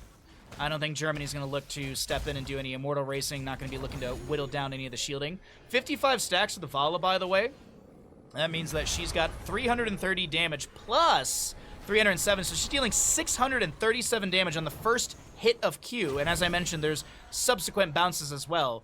So if you get a double hit, that's 1,200 experience, or 200 damage in just that first hit. Leyline Seal, Final Strike, Malfurion pops the Tranquility. 20s are here on both sides. We got the Acrobat for Vala. She vaults forward, getting that reset onto the Puncturing Arrow. She picked up 4 stacks in the time that I mentioned how much she had scaled till just now. Nicely played from Dino. It's a portal forward answered by the Rain of Vengeance of Dino. Righteous Hammer is bopping this, varying around. Yasu drops the Leyline Seal, and Yasu will be able to bird up, and Greymane jumps in, the double kill from Yrel. This might be the end of map number 3 here, chat. With the Immortals so very strong, still has shielding available, dealing nearly 2,000 damage into structures. Yes, I do think France will be able to take this map number 2. Especially if they can kill out the Diva pilot right here, right now. She has the torpedo dash, but no. Goodbye, Ultralisk. Sorry, bud. Team kill! 8 stacks for Hazuabs at the end on his Anduin, but that is the Immortal now moving into melee range. Greymane jumps in as well, and France takes map number 3 in our first best of 5 of the day. GG, well played. France on the precipice of beating out Germany. This would be the first team to beat out Germany in this Phase 2.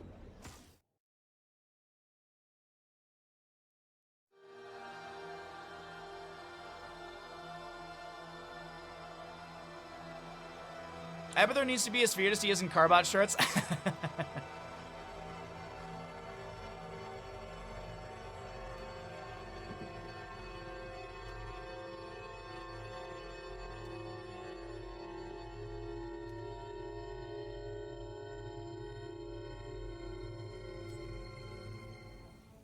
Welcome back, ladies and gentlemen, into the Nations Cup EU second phase. We're in round 6 of 7 rounds. Tomorrow's the last round of this. And we've got Germany versus France here. This is going to be map number 4 in our best of 5. What's up, Kai? What does this match decide? If France can take a game, if France can beat out Germany. Let's see, if France beats Germany, they'll have a 5-1 record. Germany will have a 5-1 record. France will be, let's see, if they win on this map, they'll have a 17-5 map score. If Germany loses on this map, they'll have a 16-3 map score, which I think means France goes into first place in the standings. So this is going to be seeding. Yes.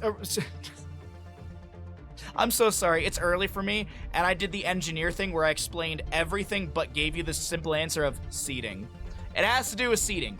But if you do want to look at where the placements of everyone are and all these plus or minuses, I might be wrong on these stats actually completely. I'm very, very bad at, I'm horrible at figuring these things out. If you do want to look at the standings, exclamation bracket. So 1 versus 2 seeding. Yes, yes, yes. More pylons. I cannot construct pylons as Zerg. Unless I missed that lesson from the pig videos.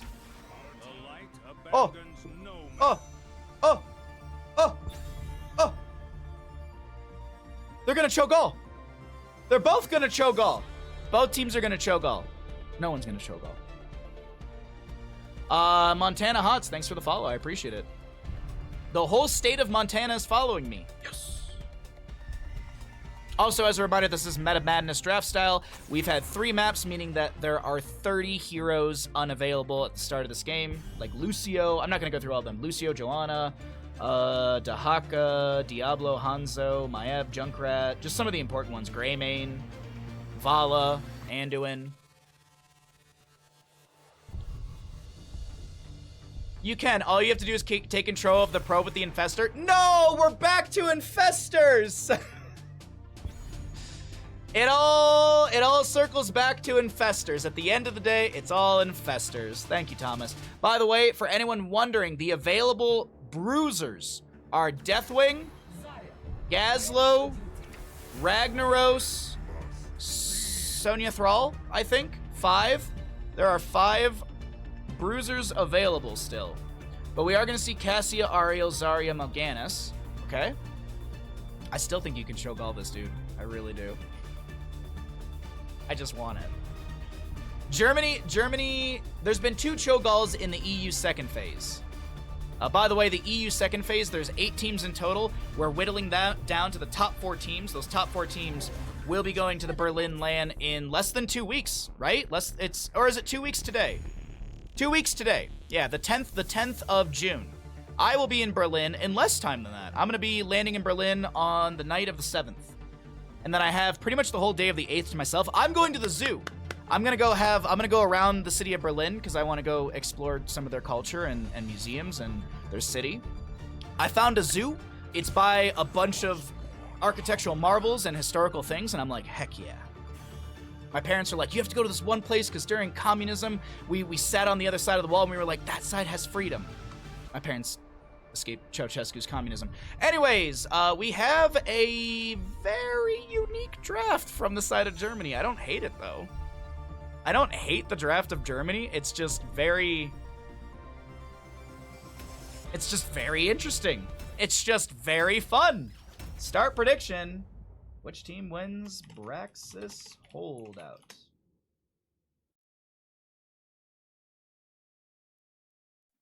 Isn't it wild, Rob? 2 weeks.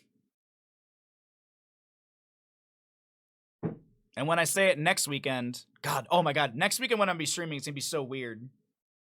Because I'll be packing up on Sunday night probably. And then I fly out, I think it's noonish my time on Tuesday. And then I get to Germany at about 16 on Wednesday. Because I'm 9 hours different from CEST, and then you also have the travel time. Just from Portland to Munich is 10 hours. Reno to Portland, Portland to Munich, Munich to Berlin. On the right side of the map, we're going to be seeing the side of France. We have got 2 maps in their favor in this best of 5 series. France looking to take a win off of Germany. This would be the first team in the second phase to beat Germany. Nobody's beaten Germany. Yasu on the Zarya. You've got Nagram on the Mal'Ganis. I thought he was going to show us. Yeah, there you go. Show off that dance. We have Panda Colada on the Cassia. We've got Dequaza playing the Arthas. And we will see Banana on the Ariel. To the west side, we have got Germany. Gaff on the Thrall. We'll see Artanis, played by Dino. Nish on the Stukov. Ultralist to play the... Oh my god. The Orphea, and Hazuab's on the main tank Uther. Sorry, my brain just had a fart right there on Orphea's name. I wanted to say Kira, and I'm like, that's the different Nexus hero. We just saw her. Big swap onto Nagram, who will Night Rush away. It's not much of a rush when you're really slowed down, but no kill will be had.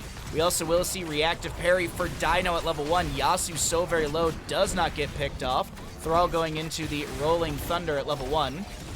More sustainability. Zarya going for Feel the Heat. And Cassia already 9 stacks on the Thunderstroke level 1. As this is a Blade Dash from the Artanis Panda Colada. We'll have that hat from the Ariel. I do want to check top lane between the solo laners, but the bottom lane still has just a lot of aggression back and forth. Actually, while the wave is going to be there, let's go ahead and see how Dequaza and Gaff are faring against each other. Rhyme for the Arthas at level 1 as well, and the... Oh my god, I'm blanking on the name baseline. It's the Frozen Tempest. Oh, I did not have the right name in my head.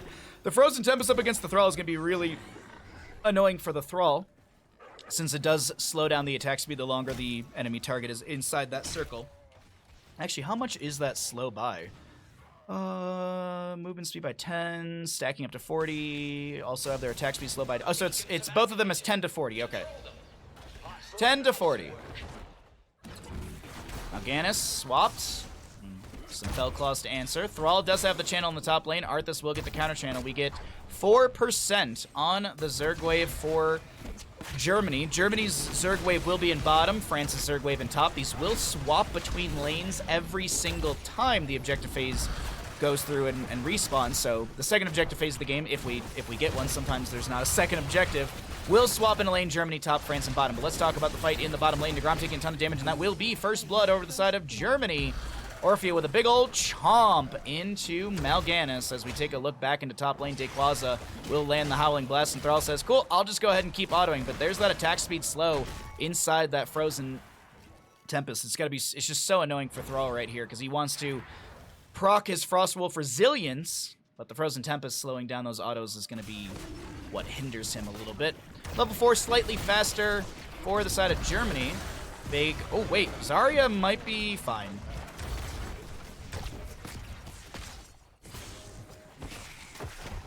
Keep your eyes open when you're walking around for good breakfast places. Oh, Lauber. Oh, you know it. Good to see you, bud. I think I'll have a list of places to get breakfast before I even go to Germany. I'm gonna be honest.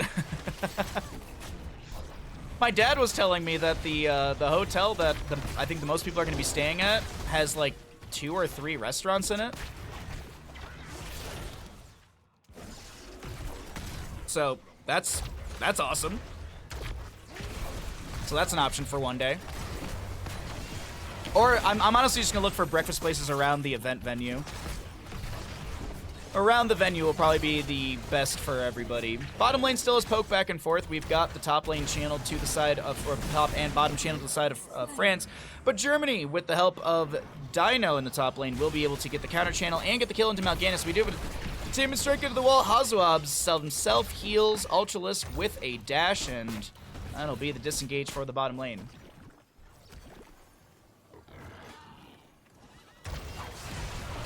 Oh, wait, hold on one second. My girlfriend and I have a bet if it's free breakfast or not. What do you mean free breakfast? Oh, in the hotel? I hope it is. Continental breakfast in Europe is 10 times better than North America. I'll never forget we were in Spain, and every day we ate continental breakfast at the hotel in Madrid because it was really, really good.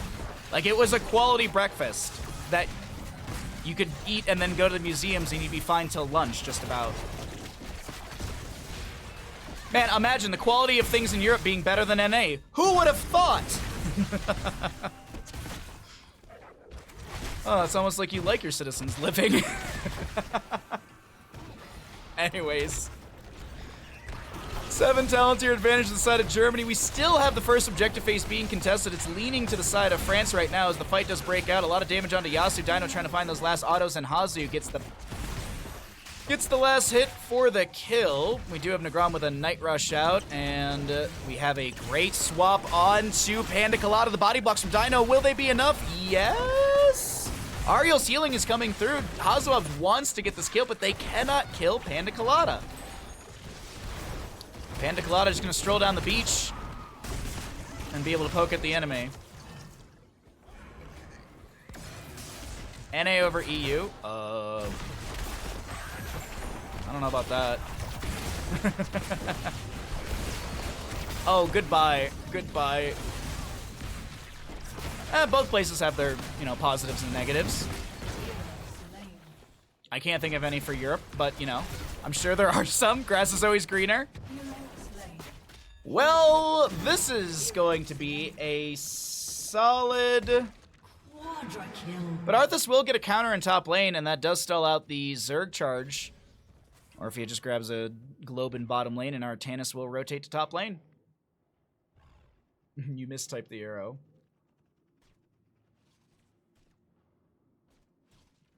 Yeah, I just, if they have 3 different restaurants, I don't know if one is, continental and the others are fancy or something like that. I don't know. We'll see. We'll definitely see. I'm super excited, Lobber. Do you know when you get into Germany?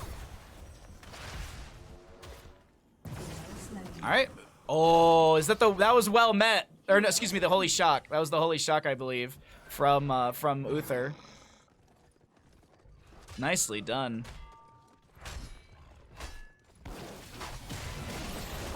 Oh, goodbye, Arthas. Goodbye. I do want to, let me break the game really quickly here. I just want to see real fast. Holy Shock at 52 overkill. Oh, man. 52 overkill for that. That's what I was wondering, is just how much extra damage Hazuab just had right there. Still, I do want to point out, still the first Zerg objective phase. I don't think I cycled through the other numbers, so let's go ahead and do that right now. So take a look at the other numbers while we see the 10s at the top of the screen. Already here for the side of Germany.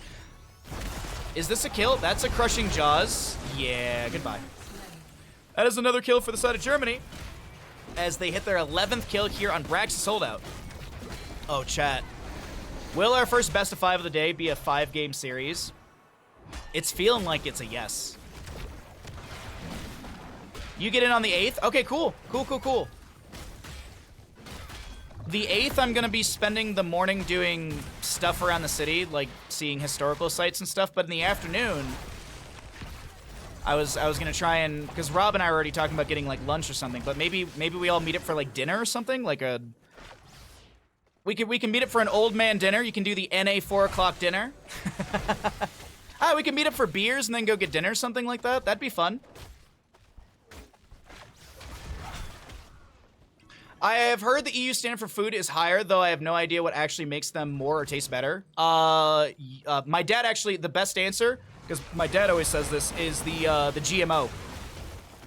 My parents, like, they hate stuff with GMO, and that's very, very common in the United States. In Europe, it's not as prevalent. And my parents absolutely hate it. They're like, oh, it's very artificial. There's a lot of artificial stuff used in NA that they don't allow in Europe. Like meat quality, by the way, I do think is higher standard as well. So there's just a lot of higher standards that are not allowed. Whereas here in the United States, they're like, oh, Chipotle will poison half of their consumers with salmonella? Pff, that's fine. Just put out a news article.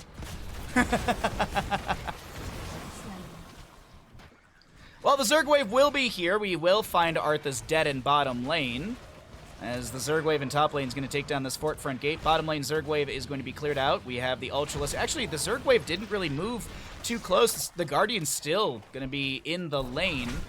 And not a ton of value found from either side. Fort front gate in the top, a little bit of damage from the Ultralisk in this as well. Maybe a bile drop coming down soon. There's another yep, there's a bile drop really quick. EU GMO stands for Europe Great Motherfucking Omelet. Wait, what?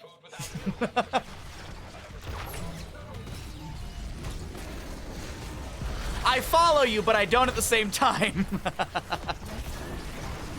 I like it though. I'm all for it.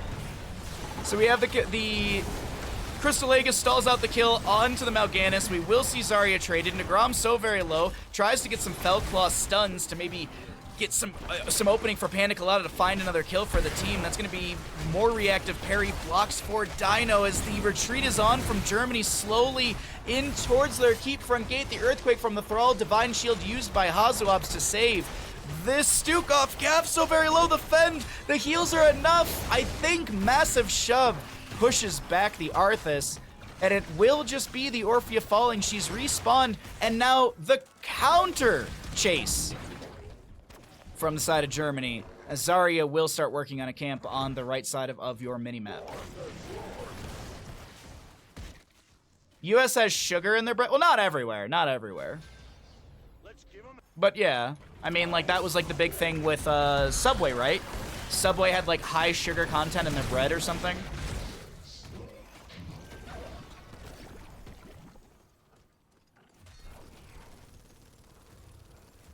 No way you're eating dinner at 4? Come on! Have the NA Bahamut experience. You gotta eat dinner at 4 if you want to get to bed at 7. That's a kill. Onto the Ariel right now. She will finish out repeated offense. Boss is going to still be contested. Hazuab's on the low side of our screen being threatened by Dequaza, trying to get some heals and spread that healing pathogen, but it's going to be the Mal'Ganis traded for the Uther. He's got some ghost heals over the far side of the wall, and that is still going to be Germany with the talent tier advantage and the Archangel in their favor. Zerg wave will be spawning soon. Top lane forward, I think, just fell free for Germany. How about 9 o'clock for dinner? I know that's more of the standard in Europe. I might sneak away and go get some food then. Or get some snacks at the bar or something. 9 o'clock dinner? I'm just not used to it, that's all. 6 o'clock is usually where I eat dinner, but it depends on the day and what I'm doing. I got no complaints personally. I'll be happy to hang out with everybody. If I get hungry, I'll just mosey off and get something and come back. That's a nice Valkyrie expulsion zone to zone back the enemy. They almost get a kill, but it just does not work out for the side of France. It's even talent here for the time being. Arthas will step onto the point. The Earthquake from Thrall still proccing here and there. Crystal Aegis onto Nagram as the Fellclaws will continue be used as a disengage tool in this moment. Night Rush stunned out by Hazuabs immediately. Nagram needing to back away. Blade Dash from the Artanis. Looking to take down Banana here. Crystal Aegis down for 43 seconds. And that is Panda Colada trying to back away over here as well. Blade Dash swap, that's a kill for Dino. Dino looking to make the multi-kill happen for the team. Already having that into 2. Yasu does not go down. Actually, Gaff will find that with a Chain Lightning. Another kill for the side of Germany. And I do think France is going to be cleaned up here. That's going to be a solid Team kill! We have the top lane camp still here. The Raven and the Goliath getting some decent siege in the top lane as here comes the Zerg wave favoring the side of Germany. Really big. As I mentioned, these swap lanes every single time. So Germany's in the first time was in bottom. Now it's in top lane for the second. Zerg phasing as Germany works down this keep front gate. And France still spawning a few members here and there. Arthas up in 5 seconds. Blind from Artanis into the enemy as well. Fran's going to be blinded for just about a moment. That's Uther to fall. No level 20, no redemption, but Zarya, Cassia will go down. Zergwave very healthy still, 88% in the top lane. Oh, I think, Chad, our first best of 5 of the day is going to take us into a map 5, and this is what I was expecting from these two teams. I really was expecting this to be a full game series, or a full 5-game series, and it looks like that's the direction. Another quadra kill to the members of Germany, and they're going to go ahead and find another Team kill! 25-6 in kills, favoring Germany. They move to the core, and that is map number 5. Pushed into by the side of Germany. Nice. Nice. Nice, nice, nice. My verbiage was weird there. Map number 4 is won by Germany. We move into a map 5.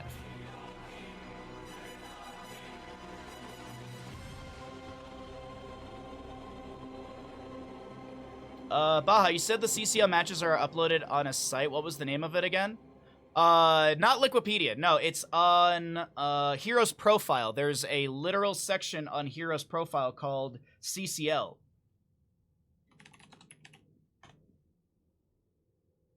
If you go to Hero's Profile, you go to Community Esports, you'll see Community Clash League.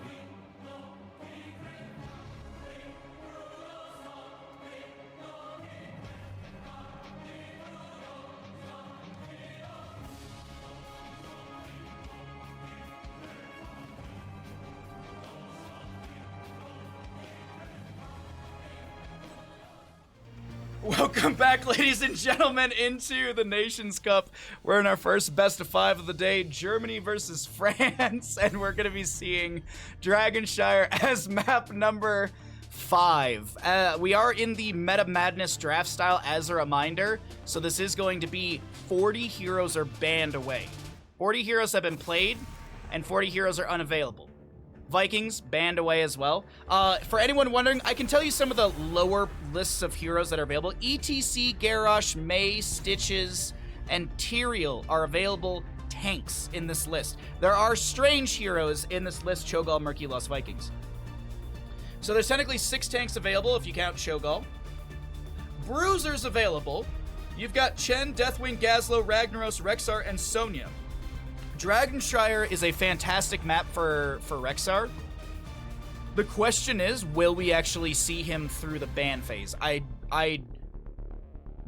First pick goes over to France. That means Germany picked the map because France lost Brex's holdout. Does Germany want to give over the Rexar? Because I feel like an early Rexar could be the priority for the solo lane. Chen has been consistently banned out. Oh, wait, did they ban out the Yasu Valera? I feel like Yasu Valera might be the target here. Oh, Illidan. Lobber bullies me no matter what stream I'm in. You like the attention, don't lie. Oh, yeah, Lobber's giving you the Midwest treatment, where you flame and bully people that you like. That's how you know a family likes you in the Midwest. If you go to their house and the dad and mom razz you about like little things here and there, that means they like you. Now, if they call you a pile of shit and tell you to leave, then I don't think they like you. I'm not sure on that one still. Abathur first pick. Someone in chat wanted Abathur. There's your slug. There is your slug if you are a slug lover. First 2 picks, though, from the side of Germany. Deckard, Cain, and Sonya. Okay. Deckard, Cain, and Sonya. What are... Samuro could still be... I really do wonder if they're considering the Valera here.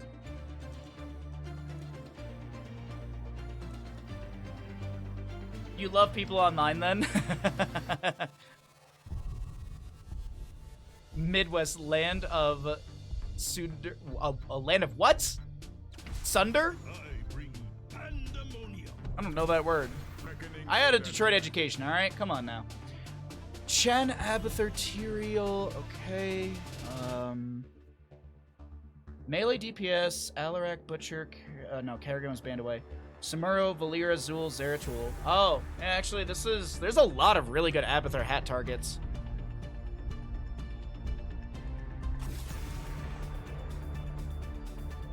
Will it be Glass Cannon Abathur, though? God, I wish. God, I wish. Li Ming banned away.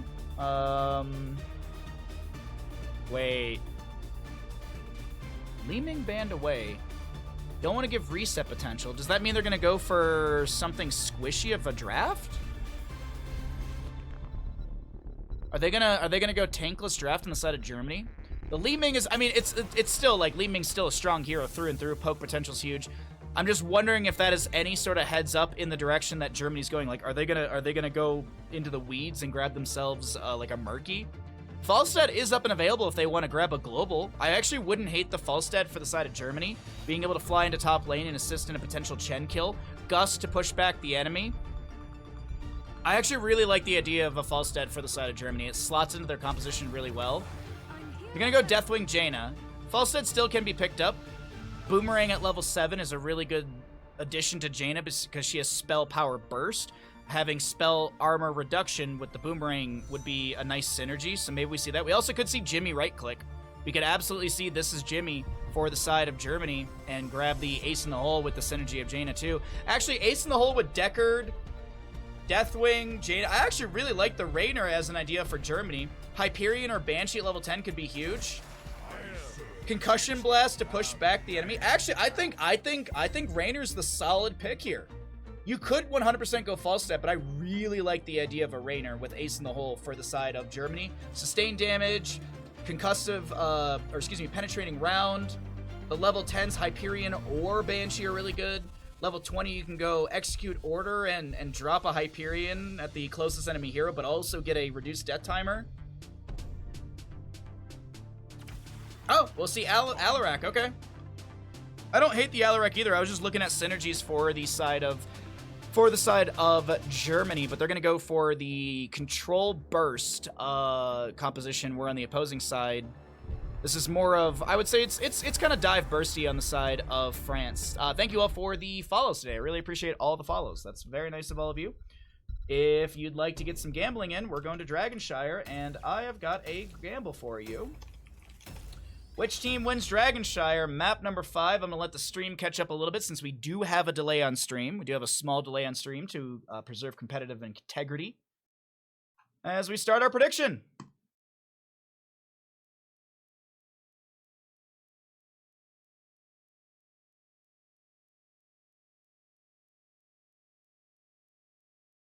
A legend human. I'm not a cat. All right, the load-in's been had. The level 1s are shown at the bottom of your screen, and we'll introduce Germany first as we have Hazuabs on the Deckard Kane, Dino to play Jaina, Ultralisk on the Alarak, Gaff playing that Sonya, and Nish on the Deathwing. To the right side of our map, we've got France. We've got Banana on the Abathur, Yasu to play the Zeratul, Nagram playing that Tyrael, Dequaza on the Chen, and Panda Colada playing the Tychus. Alright, there's your mid lane. There are your level 1s. Let's see what happens here. You still have some time to get your gambles in for map number 5. Dragonshire. Zeratul going, by the way, move unseen at level 1. He's not going to go for Greater Cleave for the 33% radius increase. We do have a Mine from Abathur scouting out Gaff in that first bush. The Lava Burst will see Nagram, so is Gaff as well. And Zeratul, doing sneaky Zeratul things. As a reminder, if you stand still for a few seconds... Oh, I'm clicking on the wrong heroes. There we go. If you're standing still for a few seconds, you've got complete invisibility. There, of course, you saw the shimmer because Yasu did step out. as Gaff was taking the safe rotation into top lane. Nice pressure and denial into the top lane rotation. Will some experience be missed here? Absolutely. There's gonna be some experience denial from this. Decker Kane's actually rotating up as well. Flying kick in from Chen. We have a very aggressive dive onto Hazuab's grenade from Tychus, and Abathur will find First blood. You think yourself worthy to wield the Dragon Knight's power? We need a caster stream deck for Berlin so we can push buttons like this. Actually, no. That's actually a horrible idea because what will happen is it'll be a competition between casters to push certain buttons at the right time. Never mind, I take back my statement. It'll be like Trick and I after a beer or something, and we'll just keep pressing the buttons to use it for casting. It's a horrible idea. Never mind. We'll have Bruiser Camp for the right side for France. We got Siege Giants in the bottom lane for both teams. Dragonshire objective phase will be announced and up and available. One of the lower or earlier objective timers in Heroes of the Storm. The average timer for most objectives is announced at 2:30 and contestable at 3 minutes. Battlefield, Infernal Shrines, Towers of Doom, Cursed Hollow. But there's maps like this. Like Dragonshire, where the objective phase spawns very early. Blackheart's Bay, spawns very early as well. Dragonshire and Braxis, I believe, are like 30 seconds or so earlier. Or not Dragonshire, sorry. Braxis and Garden of Terror are like 30 seconds earlier, I do believe, overall. Well, that will be a kill over the side of Germany. Yasuo so very low. Tyrael has the Eldruin's Might out, and he will be able to get out with that, but Yasuo... Oh boy, do you have any buttons to get out of this one here, but let's take a look at the abilities off cooldown, and no blink was available. I did see that no blink was available. Deathwing will swap forms right there. I believe he's in the Destroyer form. Yeah, he's in Destroyer because he's got the Incinerate. World Breaker is the one that has the Earth Shatter and the Lava Burst because it breaks the world. Okay, Withering Flame, by the way, for Chen. That's going to reduce spell power by 60% for 4 seconds. Keep in mind, Alarak, Jaina, and even Decker Kane, spell power. Decker Kane's spell power is going to reduce his healing output. Or reduced spell power and Decker Kane would reduce his healing output. There we go. But I think it's bigger or more important for Alarak and the Jaina to mitigate some of their high burst potential. Alarak, by the way, 106 sadism. He has that from the 2 kills so far. Did not go into Show of Force at level 4. So Alarak's max sadism currently can only be 120%, and the reason I made that adjustment is because of applied force reducing it by 10%. So only 20% can be gained overall. I mean, technically, it's 30% gain, but you're at 90 baseline, so 120 is your max current sadism. You do have your level 13s, Rite of Rock Shear, Pure Malice, Blades of the High Lord, I believe, is the other one. I like Blades of the High Lord to just get infinite stacking. Pure Malice is good if your team's dying a lot, but it doesn't, at least right now, it doesn't seem like that's happening for Germany, though I might be speaking too early. Dino taking a ton of damage, trying to get the potions from Hazuabs in time, and there's enough floor juice to keep this Jaina alive.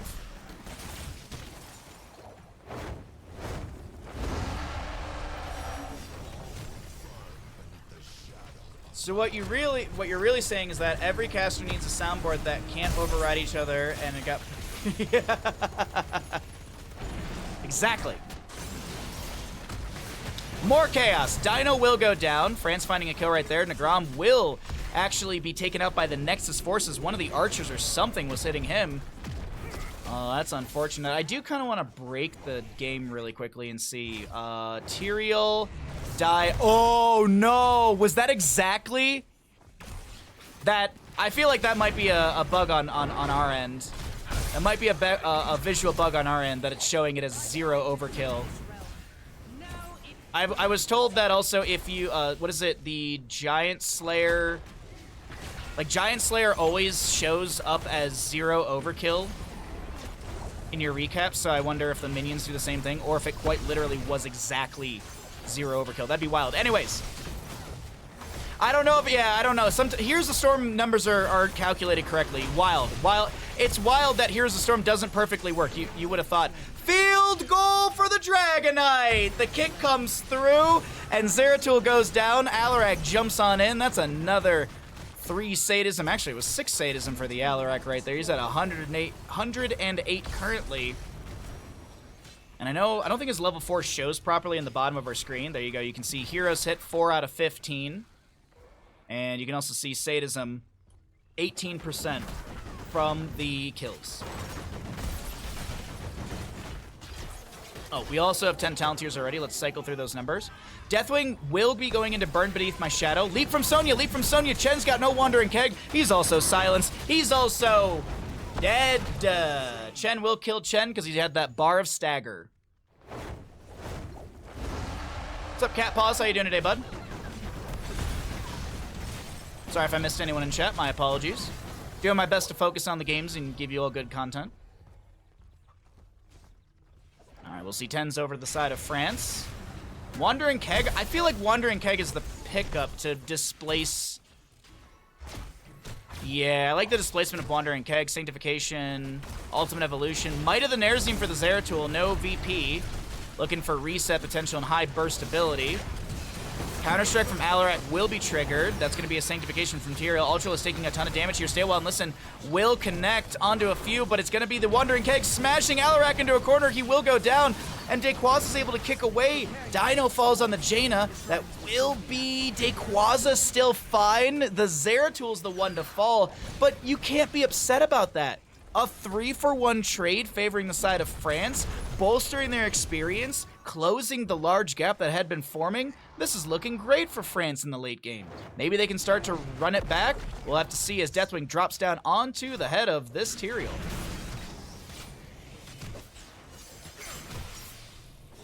You're pretty sure the 0 overkill is accurate? Okay. Because I just learned recently that Giant Slayer overkill is always just 0. I got killed by a Sergeant Hammer and it was 0 overkill or something like that. Or it was either a giant killer from Sergeant Hammer, right? Yeah. Or it was the Hanzo Scatter Giant Slayer. I can't remember, but either way, I looked at my recall or my recap and someone in chat was like, "Oh yeah, by the way, that stat's bugged." Rip Alarak sadism, indeed. Was he going at 13? He's going pure malice. So Alarak's max sadism can be 160% since you have the 10% reduction from the level 7. Level 13 still here ahead for Germany, but France is not really giving any opportunities for this fight to happen. And I do think we'll see parity found on the map, especially with the Abathur split soaking in these lanes with the hat. The Giant Slayer thing might be, but IDK about that. Yeah, it was a reputable Heroes of the Storm player who's been in this game for. They used to be a stat person during HGC days, so when they provide me information in the game, I take it to heart. That's one person I believe in. They're not like, well, I read a Reddit post once that said this.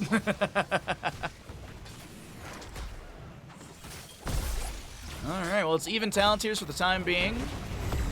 We do have the Ancient Blessings for the Decker King. We'll see if that's going to be activated. I'm sorry, I'm trying to focus in on all this fighting that's split across the map. Ultralisk will fall. Tyrael traded. Tyrael, though, does have a massively reduced death timer. That's because of his trait. For every enemy hero he hits with that explosion, he gets 10% off his death timer. That's a, oh my god, the Stay a While and Listen catches the toe of Zeratul, but he's able to blink away. Copy onto Zeratul, by the way. Banana looking to re-engage here. Double Zeratul. Can they get some sort of burst onto Hazuabs? Singularity Spike misses. Hazuabs playing around the fort. That does have True Sight.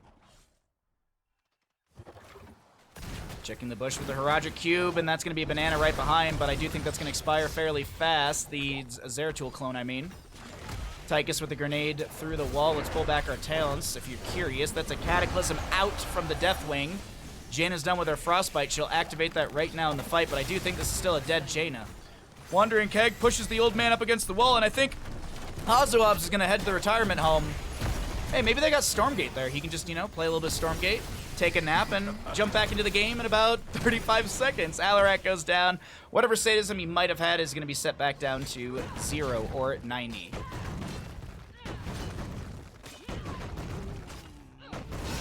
You had an ARAM the other night where 2 deaths were 1 and a 0 overkill. Ouch.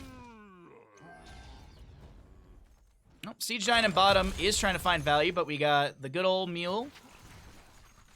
Everyone knows the Zerg call down mules consistently. Before someone types it, I'm sure there's something with infestors and mules.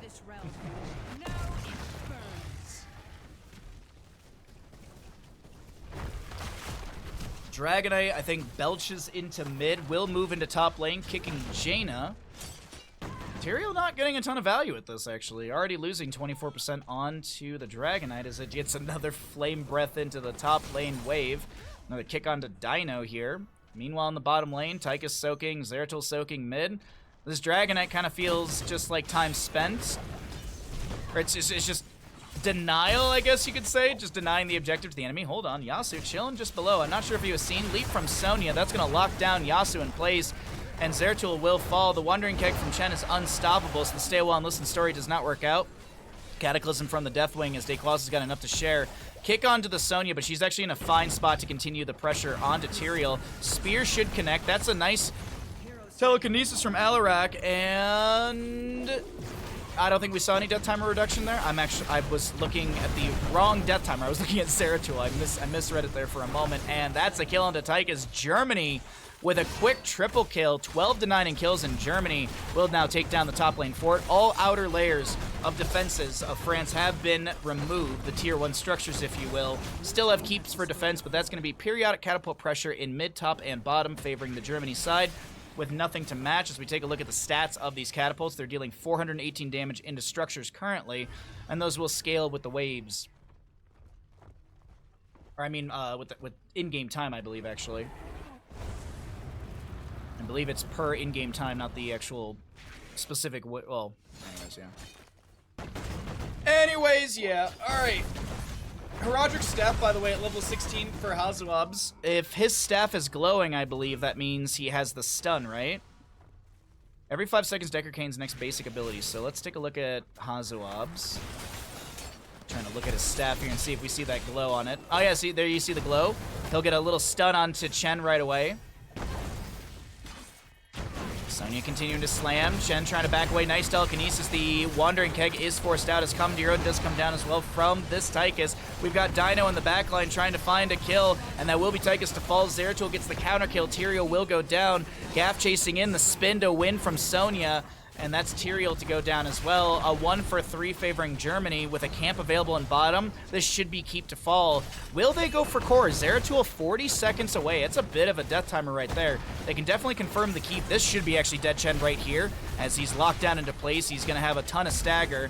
That's a quadra kill to the side of Germany. A lone Abathur defends in mid lane. Sonya playing to the far side. Are they looking for core? Are they looking for the series here? Will Germany go undefeated in 6 of the 7 rounds? France put up a beautiful fight, but Germany, they claw their way back through this series. They claw their way back in what seemed like a start of a fantastic Dragonshire map to France, but Germany will take the series 3-2. GG, well played. Germany, the team to beat here in Nations Cup.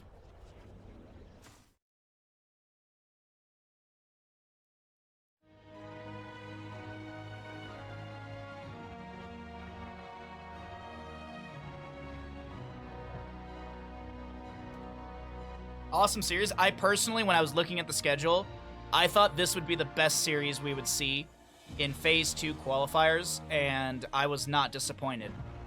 I do wish it was full Germany roster versus full France roster, but I am also happy that it's 4 of the core members and 1 sub each. I still think we got a beautiful series. I don't want to take away from the subs that did come in and played for these 2 teams. They both played amazingly. I just, personally, I would have loved to see the full 5v5 roster. But of course, both these teams are qualified for the Berlin tournament, so both of these teams are qualified, so I expect to see them up against each other again during some phase of the LAN tournament. Adra, thank you for the Prime Gaming. Thank you for the brand new Prime Gaming. I appreciate that, bud.